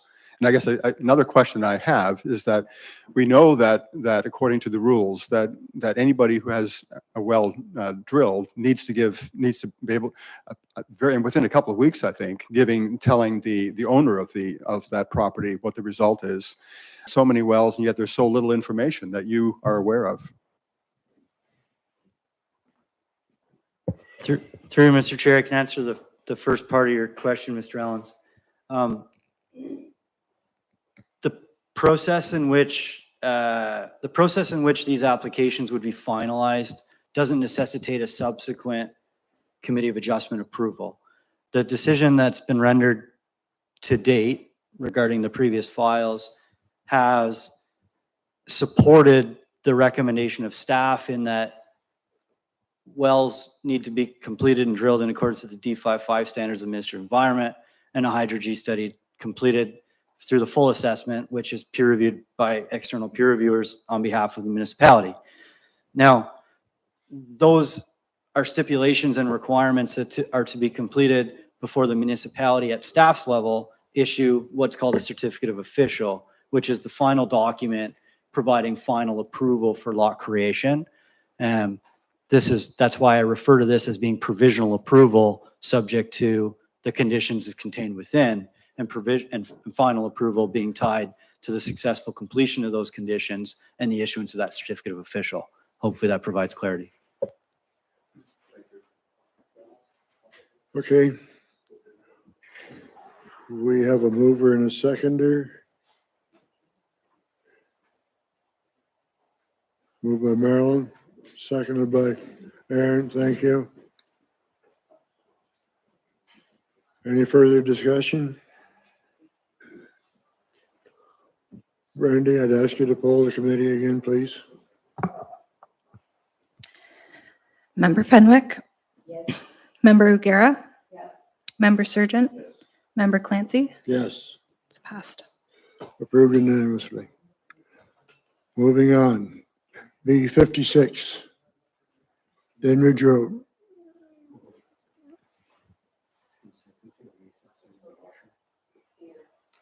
Oh, I guess we've got to get Dieter back. Sorry. I forgot about him.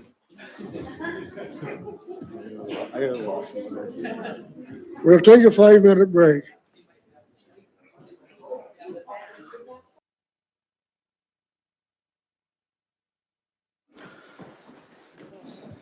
Through you, Mr. Chair, application B56, 2023 relates to a lot addition application as opposed to a lot severance application to create a new lot. It's proposing to increase the size of a parcel that's 1 hectare in size by, I believe, approximately another hectare in size. This application may seem or sound familiar to the members of the committee because it was before the committee in 2 separate previous events. The application to sever the original 1 hectare parcel was applied for in 2020, and the committee made a decision to approve that on October 14th, 2021. However, the applicant failed to finalize the application, so they were back to get approval for a second time. Second time, the committee approved it on March 2nd, 2022, and everything's been finalized as of September 20th, 2023. Now, the application before us this evening is to increase the size of that 1 hectare parcel because from what I understand is the newest potential owner is wishing for this parcel to be enlarged in area to allow for a different sort of opportunity to build a house and set out a garage, et cetera, and just have an overall increased lot area. So from these applications perspectives, we're looking at compliance as it relates to the retained parcel. And we've done so in that the 31 hectare retained parcel maintains ample road frontage on Denridge Road to sustain agricultural uses in accordance with the comprehensive zoning bylaw of rural zone, as well as increasing the size of the 1 hectare parcel just provides a greater building envelope with no real additional concerns from a staff's perspective on future uses. I'm happy to answer any questions that may arise. Committee members have any questions or concerns? Is the person here who owns this or applied for this? It's Emil. You want to join? You want to join it? You want to join us, Emil? Sorry. I know you're the representative. Anybody have any concerns, questions? No? No, it's, as you know, I didn't approve the original severance for a number of reasons. This is a lot of record with a lot of additions, so I have no concerns.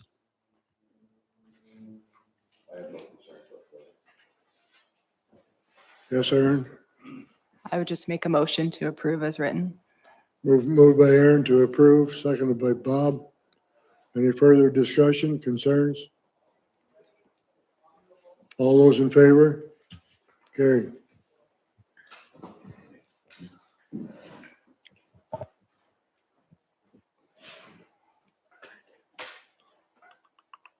B 59-2023 Verde Lake Road. Jason? Thank you, Mr. Chair. I believe the applicant's with us this evening as well. He can provide additional information that I may not. However, I can provide an overview with respect to the severance application before us, B 59-2023, pertaining to 99 Verde Lake Road. I also want to, I know committee's cognizant of this, but also be pointed out to reassure that committee's aware that there's a related minor variance application that's subsequent and further on in the application for tonight's consideration related to this proposal before us here.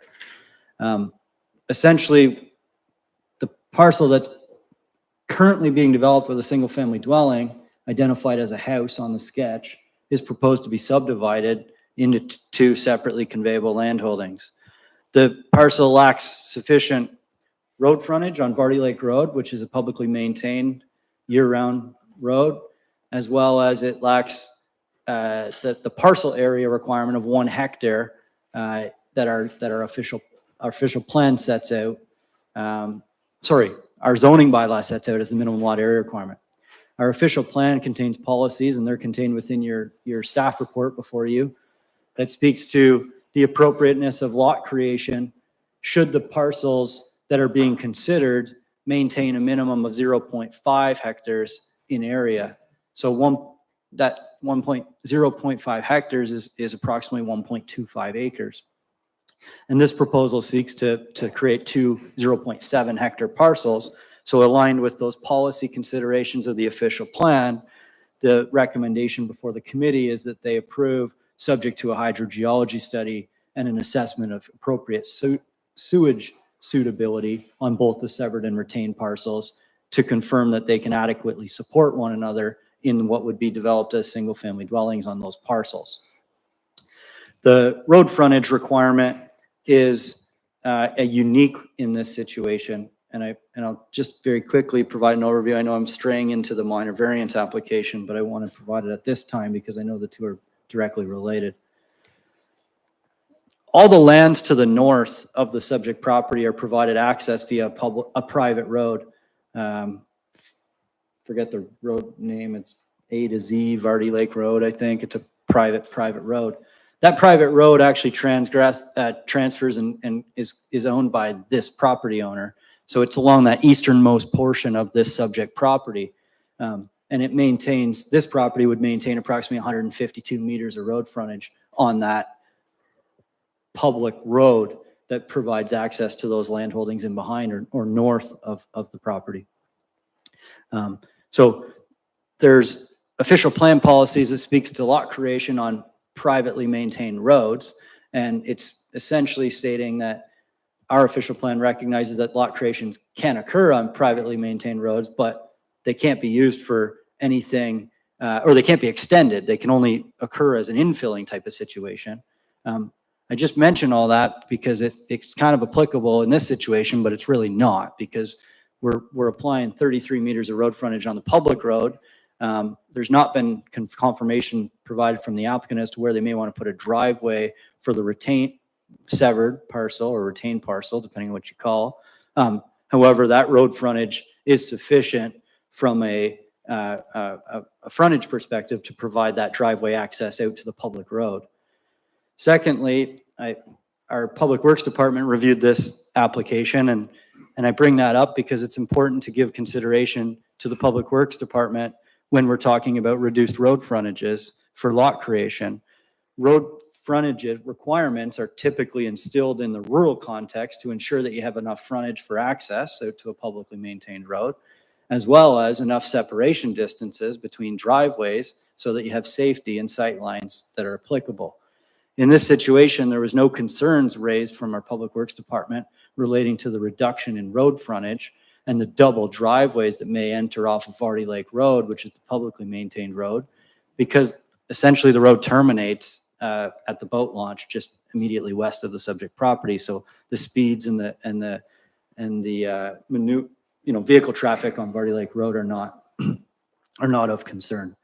So that's a very quick overview of this proposal, and I understand that there's some complexities to considering the application of consent at this time and variance in the future. However, as you can appreciate, for efficiencies, they're running the applications concurrently as they're very entwined for a development approvals point of view. I'm happy to answer any questions that relate to this concept or the clarification provided from the planning report that was authored. Thank you. Committee members have any concerns, questions? Yeah, I have a whole bunch of concerns. Despite Jason's remarks about the road frontage and the right of way, for me, this is rural. This is classified as rural RU, right, Jason? It's RU. No, that's incorrect. Through you, Mr. Chair, it's rural residential zoning, RR. RR, okay, RR.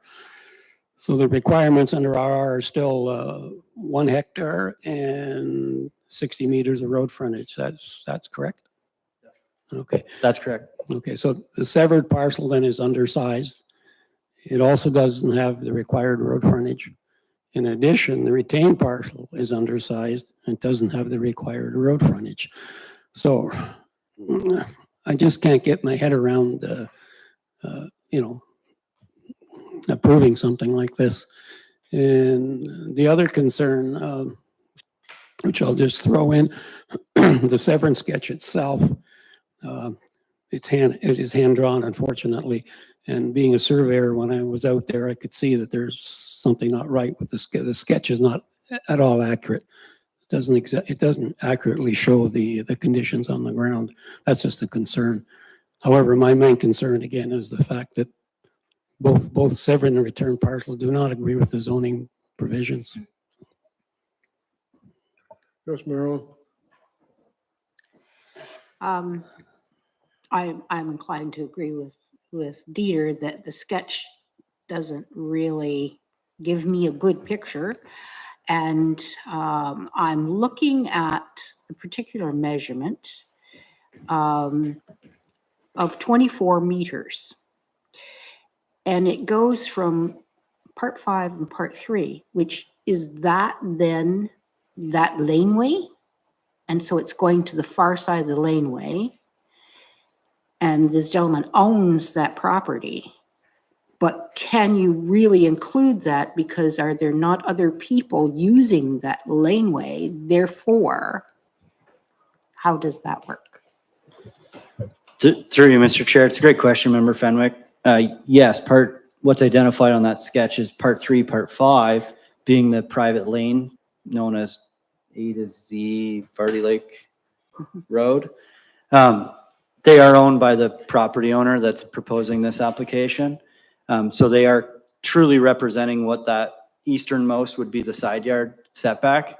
That being said, how it works, if you will, is that there's another setback requirement in the zoning bylaw that speaks to a separation or setback distance off of a private lane. I believe it's 6 meters off the top of my head that you would need to set in for the construction of a dwelling, for example. Now, that leaves a very narrow building envelope when we're going to talk about what that is in the adjacency to that private lane. However, that's not where the expectation of staff would be, where we would see the future dwelling constructed. It would be to the rear of that in the bulkier section, if you will, of where the severed parcel 0.7 hectares is noted on the plan, where we could demonstrate conformance with that setback off the private lane, side yards, and rear yard setbacks. I'm still very curious. It's a bit of a conundrum, actually. So if we take the 24 meters, take 6 meters off that, it leaves 18 meters, and that's right on the edge. No. And how wide is that actual laneway, which is seemingly included in that 24 meters? The right-of-way is 40 feet wide,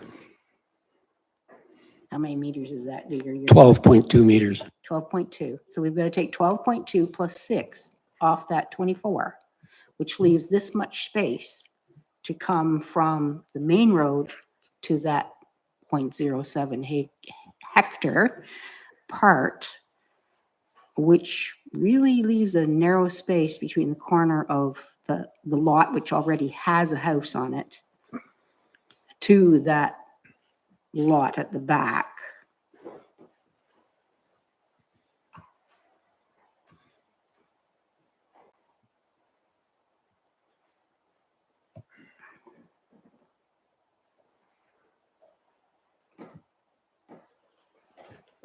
Through you, Mr. Chair, if there's a question in there for me, I'll try and provide the clarity that I'm thinking. 24 meters of width is being depicted on this plan.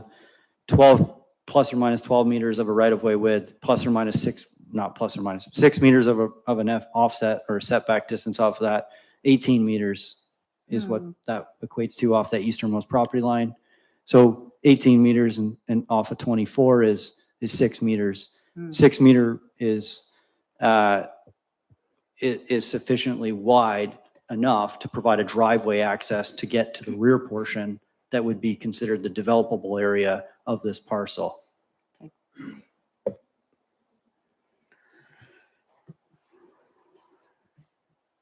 Any more questions, concerns? Yes, Jason? I have a comment, Mr. Chair, more so than a question or a concern. My comment is that this could become a question or a concern of the applicant more so than staff and or the committee, should they not be able to comply with these requirements of road frontage and area, given the lack of a survey accurate plan. Should the committee make a decision, I say should the committee make a decision to approve and the applicant ought to comply with the conditions, if the conditions aren't complied with that prove that there's truly 33 meters of road, 33 and a half meters of road frontage as what's recommended or contained within a decision, then there's no ability for the applicant to satisfy effectively those conditions, and it would no longer be approved and applicable based on the conditions that would be included within a notice of decision. All that being said, should there be concerns of the committee related to the functionality of the lot, related to the measurements or lack of detail provided on the sketch, there's an opportunity to defer and require the applicant to provide a survey accurate conceptual plan that gives us, or gives the committee, sorry, more comfort in understanding what that is. I think ultimately there was a lack of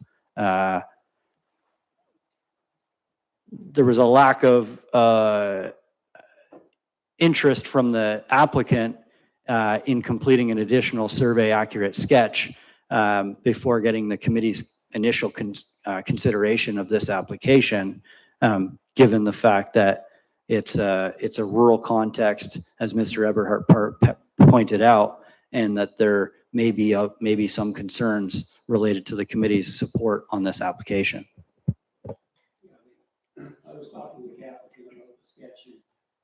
Sorry, I was talking to the applicant about the sketch, and he indicated the surveyor just couldn't get out in time. Now, the surveyor could draw a proper sketch. It would considerably change the frontages of the two parcels as well.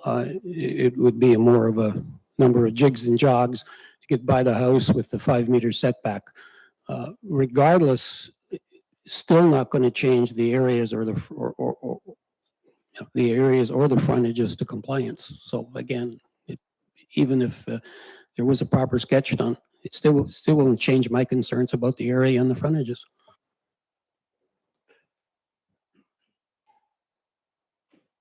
Okay.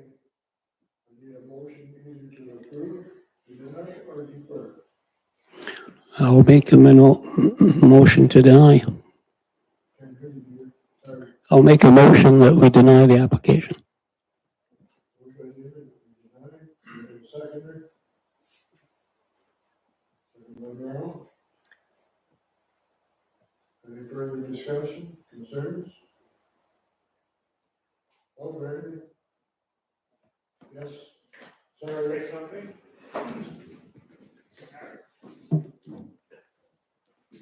So this is my application. My name is Ryan Decaro. I live at 1172 Bethel Road. So the part 3 and 5 is a road that I own that is used by all the cottages at the back. There's 12 cottages, I believe, back there. All those properties are 0.4 of an acre. So they all use that right away, and they're all, so that's why it's called Vardy Lake Road A to Z, right? So they're all using that. So what I'm asking is for a 1.7 acre parcel, I use that driveway and build a driveway off of that, just like everybody else who's at the end of that does. I'm just asking for a minor variance on the size because I don't have the acreage to comply with your 1 hectare. So what I would do is bring the driveway, essentially use part 3 and 5, and bring a driveway off the back and build a beautiful house back there on 1.7 acres. I'm just saying that I've done severances in this township, and I've severed off complete bushes with like 0.1 of an acre that is usable. The rest of it is not usable, and you guys approve it. This is complete wide open, nice land, and I wouldn't even have done this, but the well is so good. Everything in that area is so developable. Every lot around there is so small. Why wouldn't you allow a 1.7 acre property? Every lot down that road is smaller than what I'm proposing. Every single lot, if you go down Vardy Lake Road, every lot on the north side is under 1 acre.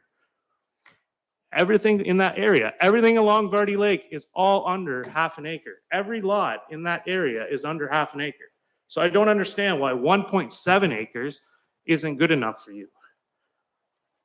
I'm just, it's you, we had this discussion. You said you didn't like this right from the beginning. And I said to you, I said, it's a field. It's not bush. Like the whole thing's not bush, and I'm not going to cut a little treed area and build a house in a treed area. It's a nice, and when you look in the backyard, it's a huge field. It looks ridiculous with 1 house in the middle of a field. Like everybody said, they don't want a house in the middle of the field. So why not put 2 houses in this field?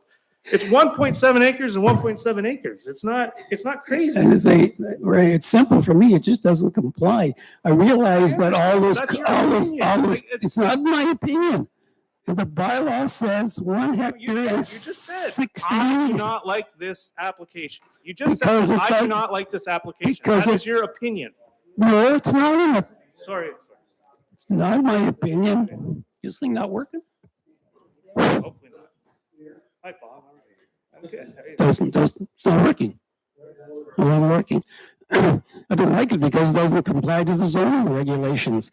And as far as all those, well, I live on Vardy Lake. I know what those things are like. But you know the old canon, and I mentioned this. That was then. This is now. You know, you can't compare what stuff was done 50, 60 years ago to what the requirements are today. Asking for the minor variance to get approved. That's why I went through the process to ask for the minor variance. I'm asking for it. Is what you're saying? Everything around it is wrong. Is wrong compared to on the bylaw.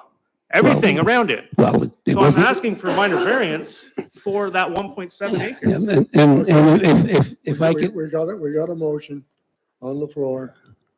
Like I'm not asking for a 0.3 acre lot. It's 1.7 acres. It's a big lot. You were there. We were there. Oh yeah, you said I do not like this application right there. Whoa. Like, all right, sorry. Moved by Dieter and seconded by Marilyn, that it'd be turned down. Yes. Brandy, I'll ask for a recorded vote. Member Eberhart. Yeah, Nay? for deny. Deny. Member Fenwick? To deny. Member Ugera?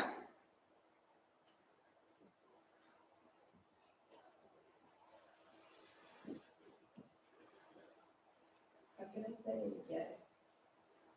To deny? To deny? Member Surgeon?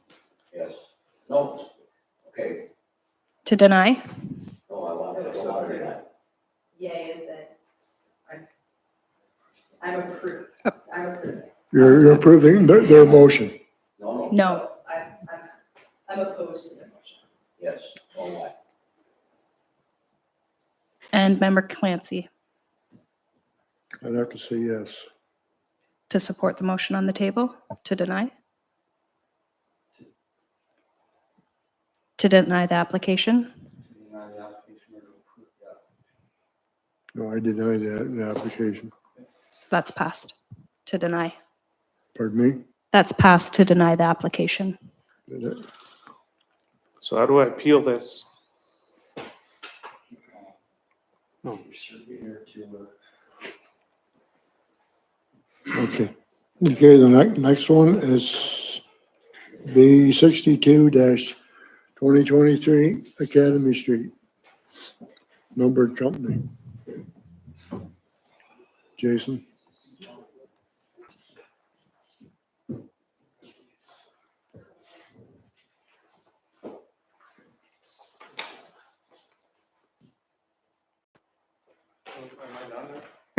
No, you're not done. Go sit down. Consent application 62. B62, sorry. B62, 2023. An application that was, that applies to a property address municipally as 235 Academy Street in the village of Newburgh. The sketch on the screen depicts or illustrates what's being proposed, and the application to subdivide the property is one that staff have recommended multiple conditions to be included within. Essentially, this is a relatively large landholding within the village of Newburgh hamlet boundaries that lacks sufficient road frontage as it relates to proportionate to the size of the landholding. The property maintains 44 meters of road frontage, as you can see down in the southwest corner of the sketch, onto Academy Street. However, the building envelopes is 2.2 hectare on the proposed severed retained parcel and 2.87 hectares on the proposed severed parcel. Sorry, I got those inverted. So the applicant is proposing to subdivide the property in a relatively unique configuration to split the road frontage on Academy Street and maintain sufficient building envelopes in the majority of the building area on the property. I say that because there's an area to the easternmost portion of the property that's a regulated Quinney conservation area that's non-buildable. The intent, it's my understanding through this application, it's the intent of the owner or the applicant to subdivide the property to allow for increased flexibility on density on this landholding and in this development.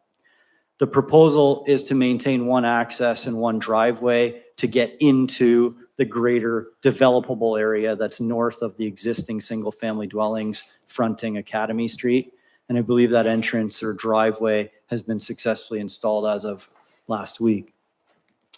As part of this consent application to subdivide the property into two separate landholdings, the applicant is proposing to establish an easement over the driveway. So a reciprocal easement would be in place so that the severed parcel can be utilized for providing access to the retained parcel and vice versa from Academy Street itself.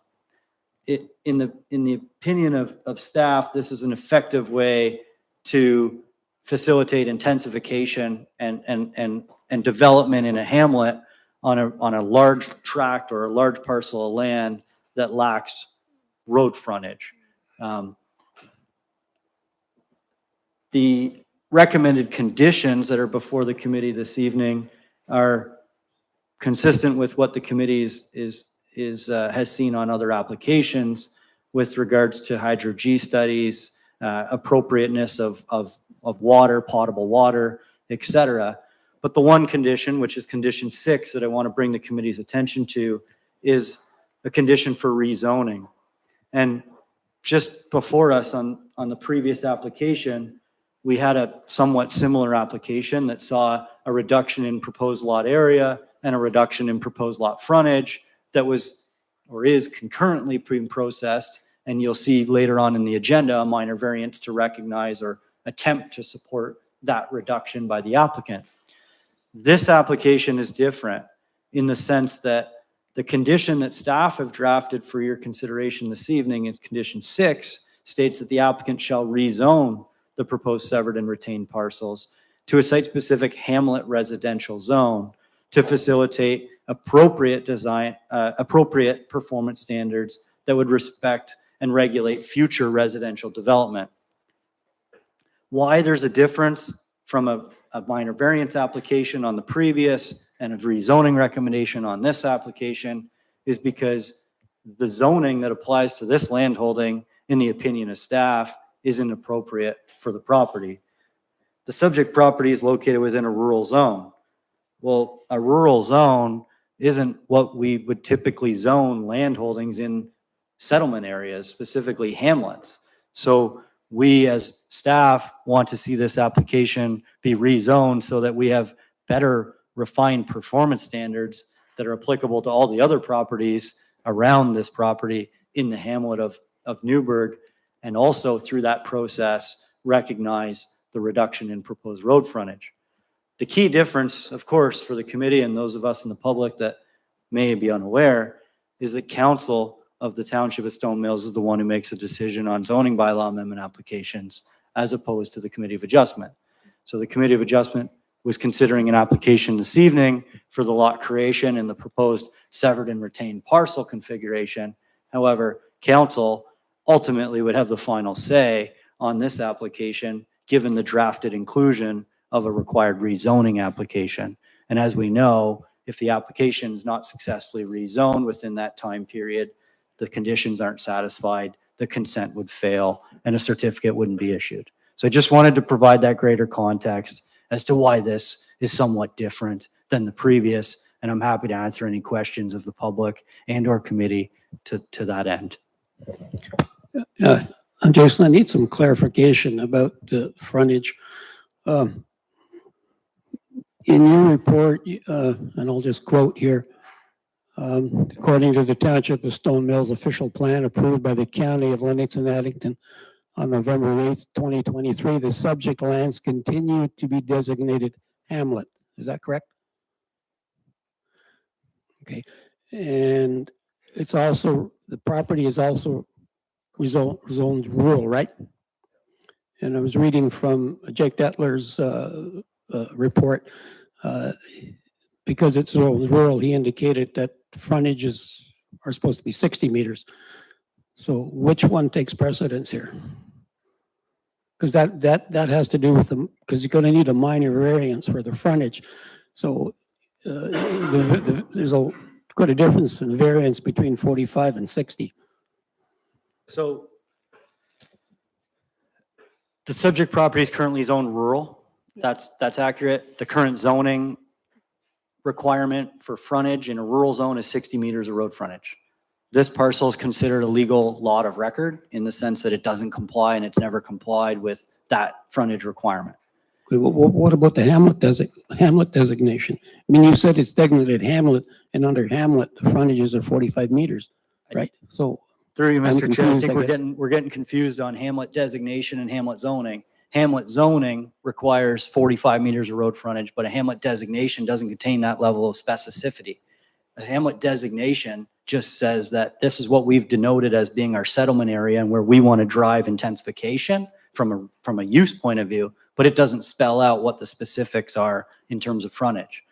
The zoning bylaw is what spells out Okay, that so level of the detail. zoning is what governs. All right, well, I just wanted to know, that's all. Okay, Dieter? Yeah. Yes, sir.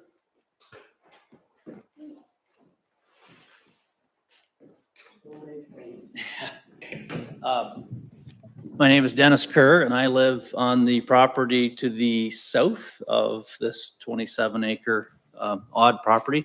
I thought it was one of the oddest properties in the township until I saw the previous map. You can blame me for that, eh? I surveyed them all. So you actually touched on something in what you explained, Jason, that answered one of the questions I had. I've only got a couple.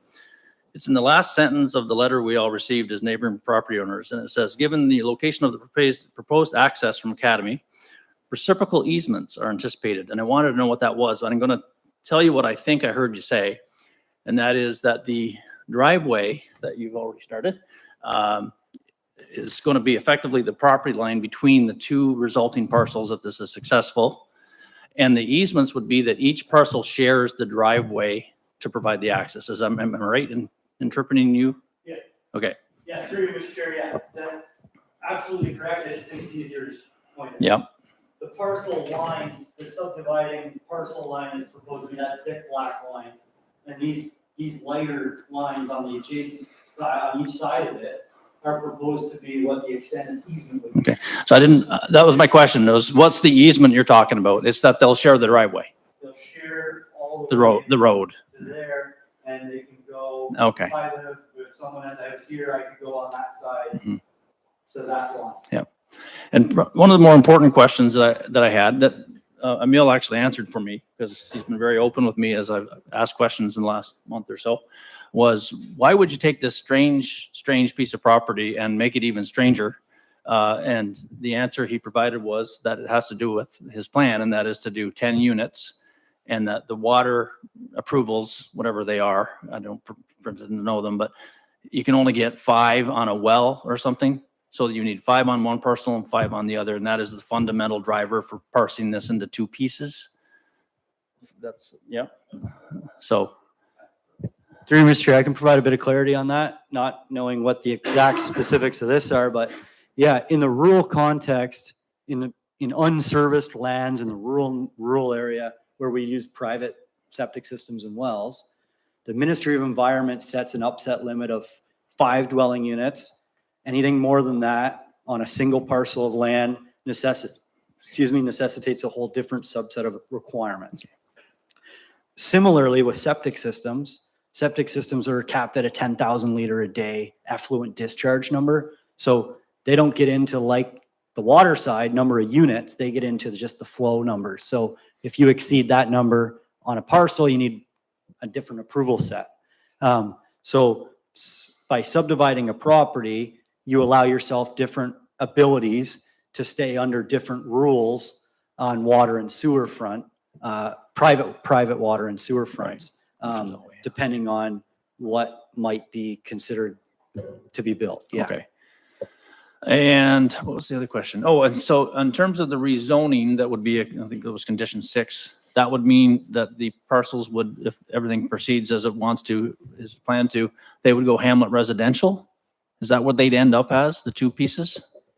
So what staff, through Mr. Chair, what staff have included in condition 6 is a recommendation that it would go to a hamlet residential zone, but it's a site specific, but it could be a site specific hamlet residential zone. And I say that because the frontage doesn't comply with 45 meters of road frontage, right? Can I ask a question there? What's the frontage for hamlet residential? 45 meters. It's 45. Oh, okay. I thought it was less than that. 45. All right. So that would be like you say a site specific hamlet residential. Is that a longer version of minor variance? Sure. Oh, okay. Yeah, let's go with that. It allows you basically a site specific zone. What it does is you can write uniqueness into that zone that'll only ever apply to that landholding in the whole of the municipality. I see. So we do it quite often in the world of planning. If, for example, you didn't want a 30-meter setback from a wetland. You wanted it 45 meters of setback from a wetland because there was an endangered species that required an additional setback. You would put that in a site-specific zone and say that property on that schedule has to be 45 from a wetland, not 30. That's kind of an analogy that could be used as to why you would introduce that. All right. You've answered my questions. Thank you. Anyone else have any concerns or questions? Need a motion to approve, deny, or defer?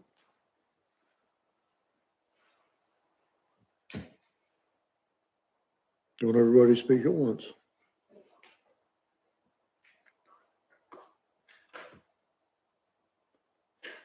I'll ask again, motion to approve, deny, or defer?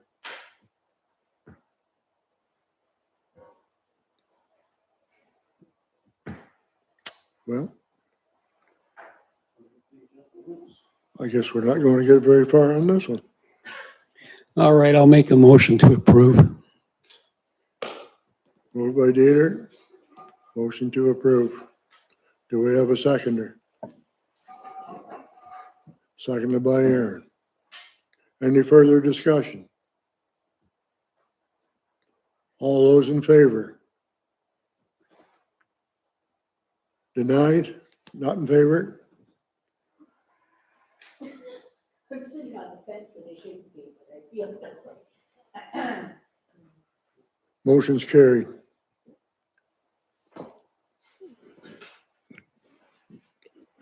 Okay, we're into minor variances. And I guess this one here, the first one, no discussion, right, Jason? Through you, Mr. Chair, we've seen it before. I think our colleagues over here can pull up a sketch. We're proposing to reduce the lot area and lot frontage. That being said, if the consent wasn't approved previous in the agenda, the concurrently submitted minor variance doesn't really hold much weight. But I can answer any questions that might arise.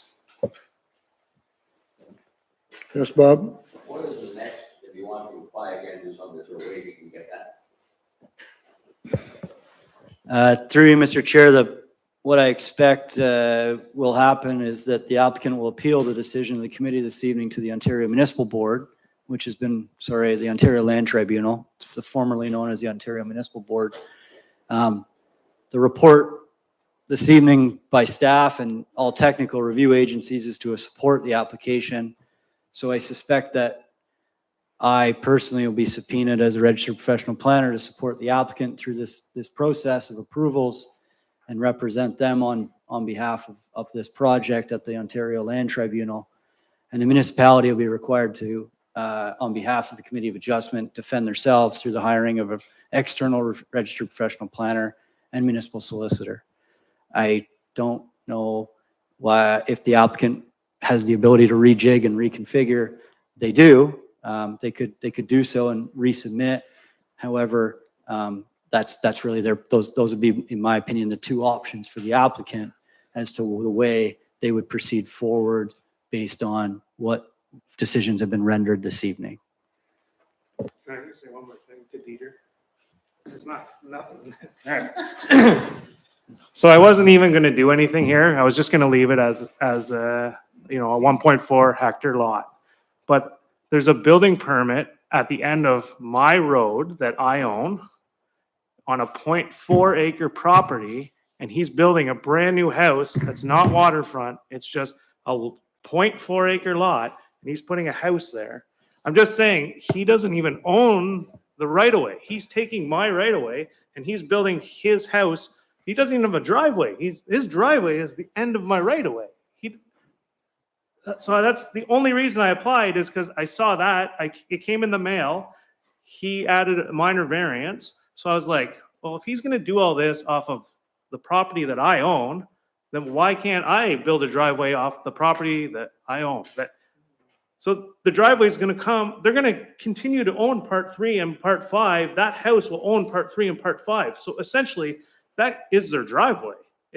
it's Vardy Lake A to Z, but it's their driveway. And then I just pop a little driveway in and build a house on 1.7 acres. I'm not asking for, it's not 0.5 acres. It's 1.7 acres. Like, the lot that the guy's building on is the size of this room, and he's putting a house in it, and it's already pre-existing. I know that from whenever, but he's still doing it. And that's the only reason I came in and brought in this application, was because how come he's allowed to do that? I know it's pre-existing, and I can't do that when I own the road.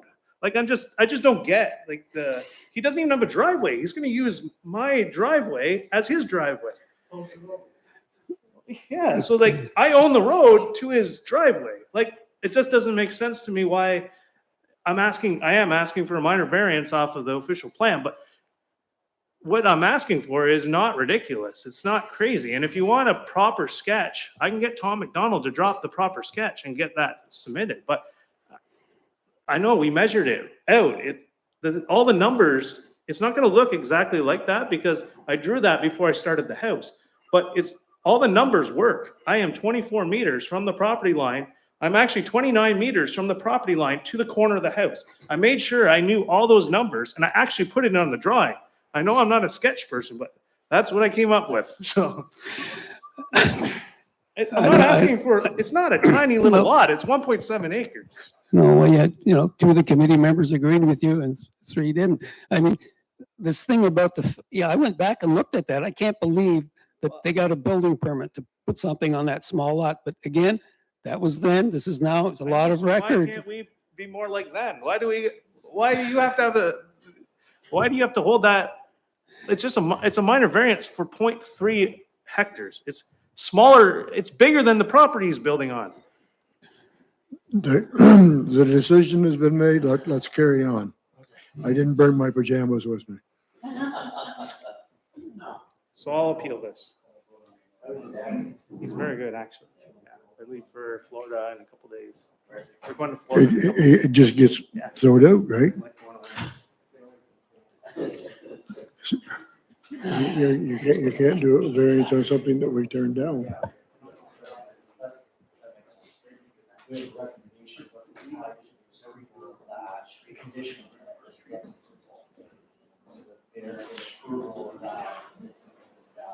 You had to get the severance in order for it.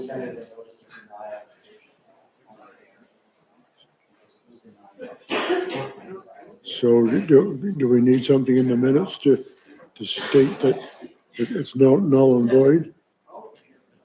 I think it would be in the minute. It's going to be reflected in the minutes that this application wasn't considered given the fact that it was denied. Yeah, okay.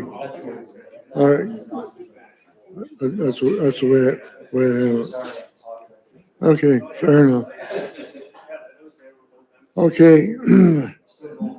Minor variance, AL1-2023. I don't do like it. Sorry, let's go.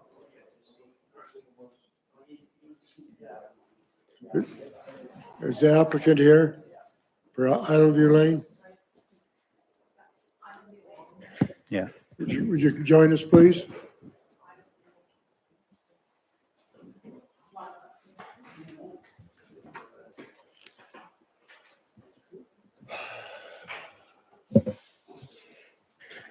Go ahead, Jason. You're on. Thanks, Mr. Chair. Application A01-2023 pertains to the property known municipally as 56 Island View Lane. This application is a slightly different application than what the committee's considered in the sense previously, as in the sense that this is a application for permission as opposed to an application for minor variance.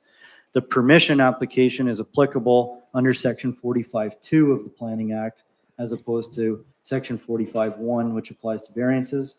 And the reason that this is an application for permission is because there's an existing on-site dwelling on the property, and the proposal is to demolish and reconstruct this legal non-complying existing dwelling in the similar scheme, in similar fashion, in a more compliant location. The existing single-family dwelling is arguably in the lake. in the floodplain and beyond the top of the bank. The proposed dwelling is to be approximately 22 feet set back from the high water mark associated with Beaver Lake. And in addition to the setback increase, the applicant is proposing to only increase the dwelling by approximately 50 square feet in size from a 850 square foot dwelling that exists today to approximately a 900 square foot dwelling that's being proposed. The proposed new dwelling is consistent with the old in the sense that it's a single family or a single story in height. It's not to be contained with a full basement and a second story or any of that sort. It's a similar footprint as well as total gross floor area. As it relates to the sewage disposal system, the existing site serviced with an on-site holding tank, and through this application, the applicant's proposing a conventional sewage disposal system, septic system, at the rear of the property, behind the proposed cottage, in the furthest setback they can possibly achieve from the high water mark of Beaver Lake. The application was carefully considered by the Quinte Conservation Authority, and I say that because the applicant will attest to the amount of time in which we've taken to get to this stage, and I believe we're approaching 24 months, if that's accurate, in getting a plan and identifying what the surveyed high water mark is, identifying top of bank, and understanding that further permitting requirements will be required from the Conservation Authority, our building department, and our sewage disposal system permitting requirement. However, this is the first step in achieving that direction in garnering the Committee of Adjustment consideration. I'm happy to answer any questions, and maybe the applicant would like to provide anything further than I. Anyone in the committee have any concerns, questions? Oh, I don't have any. Oh, go ahead, Bob. What's that, Dieter? Sorry. Bob? That high water mark,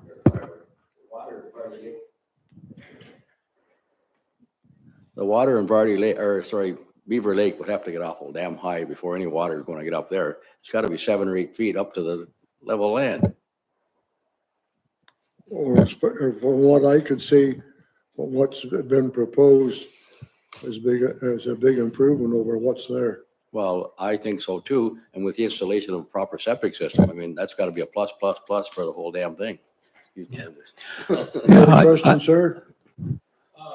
Yes, I have a cottage right next door to this cottage, and I mean, this is fine, I have no problem with it. My cottage is 13 to 14 feet from the boundary. I think the old cottage is like 9 feet from the boundary. It's quite close, so it makes a lot of sense. I just want to make sure that when they're digging, because I think if I look at the footprint, they're building exactly 10 feet from the boundary, that there'd be no digging on my property line, because it's a bit of a hill. I don't want upheaval of the property on my side. I know he's cut all the trees down along the boundary. I think the last one he cut down was 3/4 of the way on my side and 1/4 on his side, but he cut down anyhow. I just want to make sure that we don't have erosion on my side when they're doing this construction, and then he's digging on my side. To answer that, I did cut a tree down. It was 1/4 on his side and 3/4 on my side. It was almost dead, but I paid for the whole cost. Can I have your name and address, please, sir? John House, 299 Fort Pleasanton Road, Kirbyville. Get that, Randy. John House, 299 Fort Pleasanton Road, Kirbyville. I'd like, Just one oh, other okay. thing. Quinte Conservation thought our cottage was 5 feet on John's property. So John and I talked it over, and we decided to get Hopkins and Kitty to come back and find the survey stakes. And at the top, I gained 2 inches. John, I think at the bottom you gained 3. It goes towards your cottage, yeah. Yeah, well, they knocked the I tree down, have knocked no the stake problem down. with it. I just want to make sure that when they're constructing the digging in the township, be careful that they don't start eroding my side. Everything's so close back there. Yes, Dieter. Yeah, I just want to commend you for getting the surveyors in. They marked the boundary line very, very clearly, so there should be no no mistaking where the boundary line is. So that was well done. Thank you. The other thing, I do want to commend you on the report by the Concord Engineering. You know, this application was well presented and well done, and I'm quite pleased with the effort you went to do this. It was well done, except you still have to produce a little better constructed plan, but I'll leave that to you guys. Our Ryan Tyner, this is the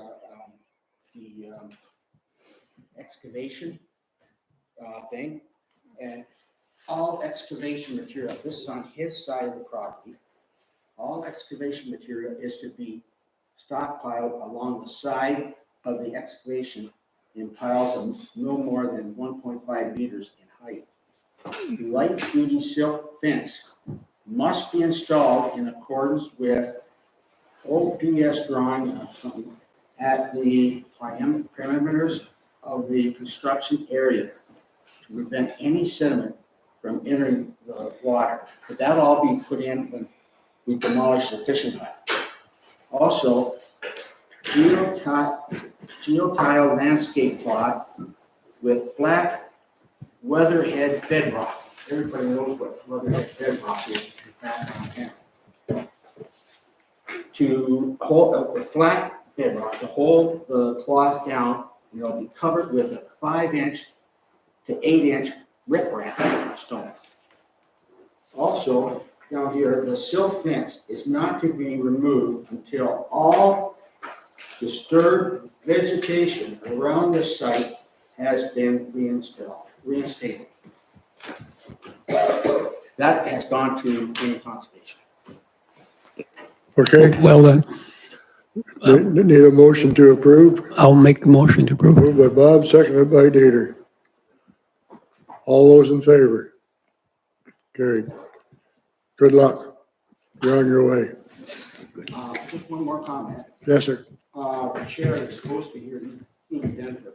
He told me that he can only speak for 5 minutes. That's it. And I just want to say, you handle as chair. I've been in industry, heavy industry, for 48 years. Different circumstances, but you handle this meeting very well. Thank you. Thank you. I'm sure I'm not the popular opinion, but that's okay. You'll never I've been used to that. I'll never get on this committee. Well, I've been here 24 years, so anyhow. Minor variance 812-23, that's the one that's going to be deferred. Right, Jason?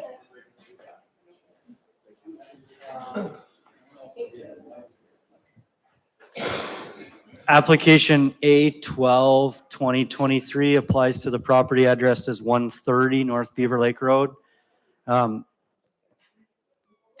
applicants are here this evening. Maybe they'd like to join us at the table.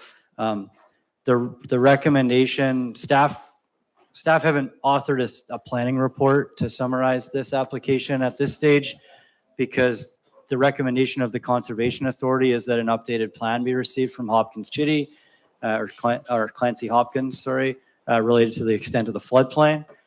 So the comments that are being put forth to the committee for their consideration this evening is that the application be deferred until the Conservation Authority provides comments respecting the development application for their consideration. Concerns, questions? Need a motion to defer. Moved by Bob, seconded by Aaron. Do you have any concerns or comments? Sorry, can you just highlight that again?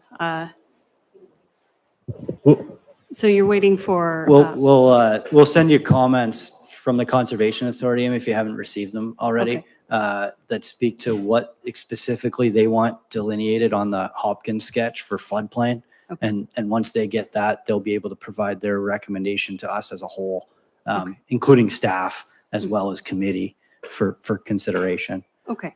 Thank you. Yeah, thanks. Okay. Thank you very much. A15 2023, 37 Union Street. Finney, you want to join us, please? Jason?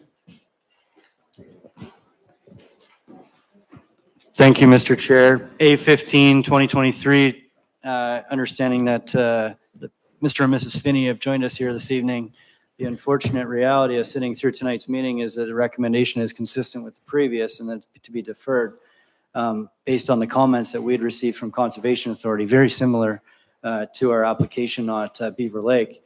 The Conservation Authority is not in a position to provide us with a recommendation at staff's level nor the Committee of Adjustment level because they want some clarification regarding that floodplain delineation that's on the sketch.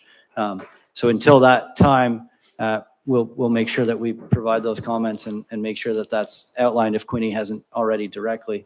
But until that time, I suspect the Committee of Adjustment would like a more fulsome review or a report as to what their recommendation would be before making a decision on the application.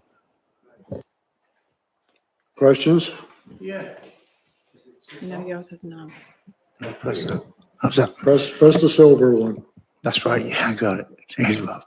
How you doing? Pleased to meet you all anyway. I've met some of you, but not all of you. How do I start? Or where do I start?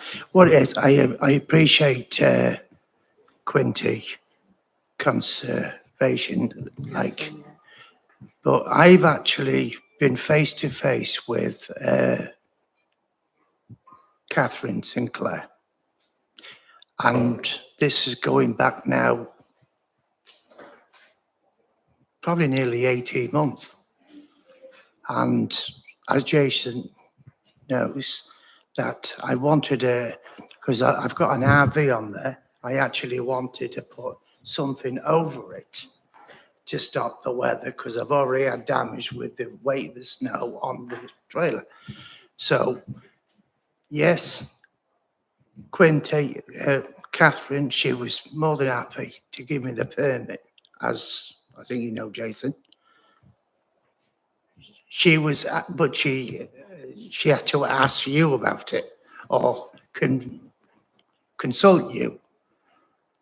And because there wasn't a structural building on it, I couldn't have this structural over the, I couldn't have this canopy, like a canopy over the RV. So, but we discussed before any of that I mentioned about if I could have some sort of lean-to over the RV. I asked her, before I go any further, how am I with the floodplain? I discussed it all. She brought it all up on the map to me and everything. And she said, well, I can see by there, she said that you're well in the, is it 50 feet? Yeah, something like that. She said, well, you're well in with that. She brought it up and she showed me everything. And then because of that, I said, right, she said, but what you need to do is get it surveyed, get a building envelope. And I use Ron Clancy. He was the one that come out, surveyed it. I got the building envelope. I had all the building envelope. And then as far as I was knowing, this was the property that I could put on. I had enough room to do. We advanced it a little bit just to try and move it up. Just sorry about this. I'm not the best of a scholar, a speaker. But what I'm trying to say is, it's been today. My wife flew back in today so we can get this sorted out. I don't know if she told you that my mother-in-law has had a heart attack. And she's come back to support me with this because I've only found out today that Quinty Conservation is not happy still with the elevation. Ron received and myself an email at 12:20 today to say that she wasn't happy with the build envelope, but we wouldn't have proceeded as far as this. But probably, Jason, you have it. We took the elevation, the floodplain elevation from For what she Catherine's, gave me. from Quinty Conservation was it this year or last year? And Last that's what Ron has built the build envelope on. Ron is more than satisfied with the But then envelope. Catherine's thrown back at him now that it's got to be from a bridge or something. Well, I don't know. I mean, back, she come back to support me with this today. And, but at the end of the day is, I just didn't want to go any longer. I've had the well drilled. I've drilled the well. I would have had the septic put on before now, but we said that you said wait and you get your permits for everything. So I don't know what to say. You know, I just wanted to try and have something to look forward to in the spring of the year when I come back. My wife, she was born in Ontario. I know we're living in England, but my wife was born in Aurelia. So I wanted to I bought the plot of land for our 10th anniversary, for our anniversary. That was on the 10th of September, a long time ago. Unfortunately, we have to wait for a decision from Quinty Conservation. Yeah. And they are not known to be quick. Yeah. So I would have to, unfortunately, I sympathize with your situation. Yeah. The only smart comment I got to make, it's a good thing you were behaving yourself and your wife landed in unexpectedly. Yeah, exactly. Anyhow, Yeah. I sympathize, but I can't see any other way that It was just with. we sorry, have to Mr. wait Chairman. and get a report from Quinty. Am I correct, Jason? Yeah.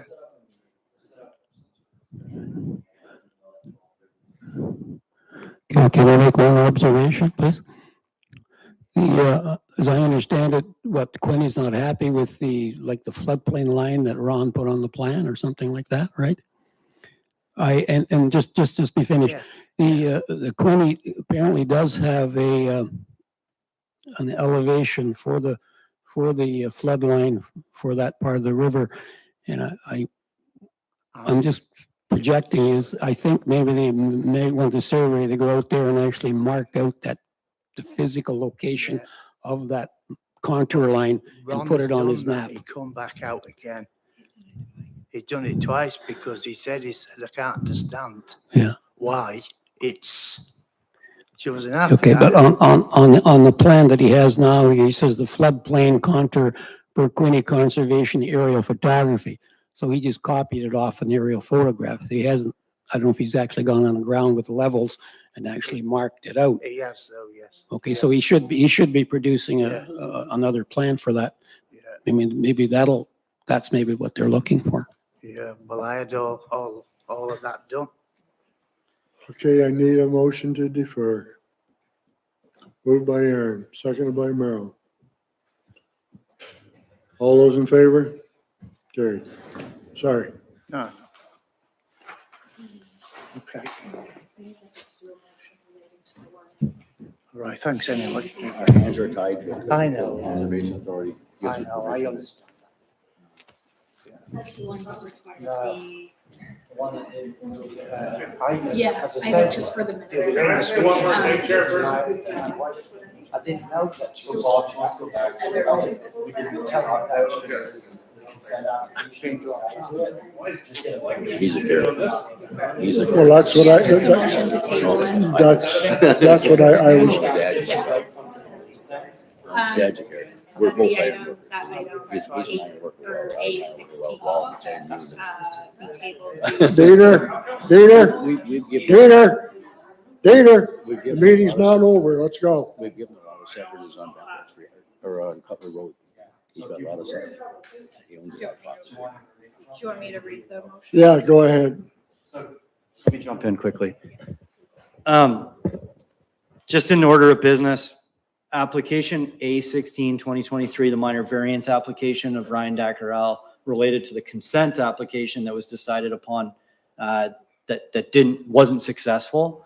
We sort of glossed over item A8 in our chronology of the agenda because there was arguably no decision to be made because the consent wasn't made. All that being said, our clerk has authored a motion that she's going to read out that we're hoping that we can receive confirmation from the committee on for logging this in the appropriate way through our minutes. That's what we're circling back to at this point. So if we can get a motion that reads for item A8, A16, 2023, 99 Vardy Lake Road, that the item be tabled due to the requirement of severance application being denied. Move to second. Move around, second by here. All those in favor? There. Okay. Back to business. Any other business for the committee here tonight? I have a question. Yes, sir. Yeah. I just want to know why one of the committee members can sit out on one application and then come back in on another application. I just don't understand why you didn't come in on the 6 applications before.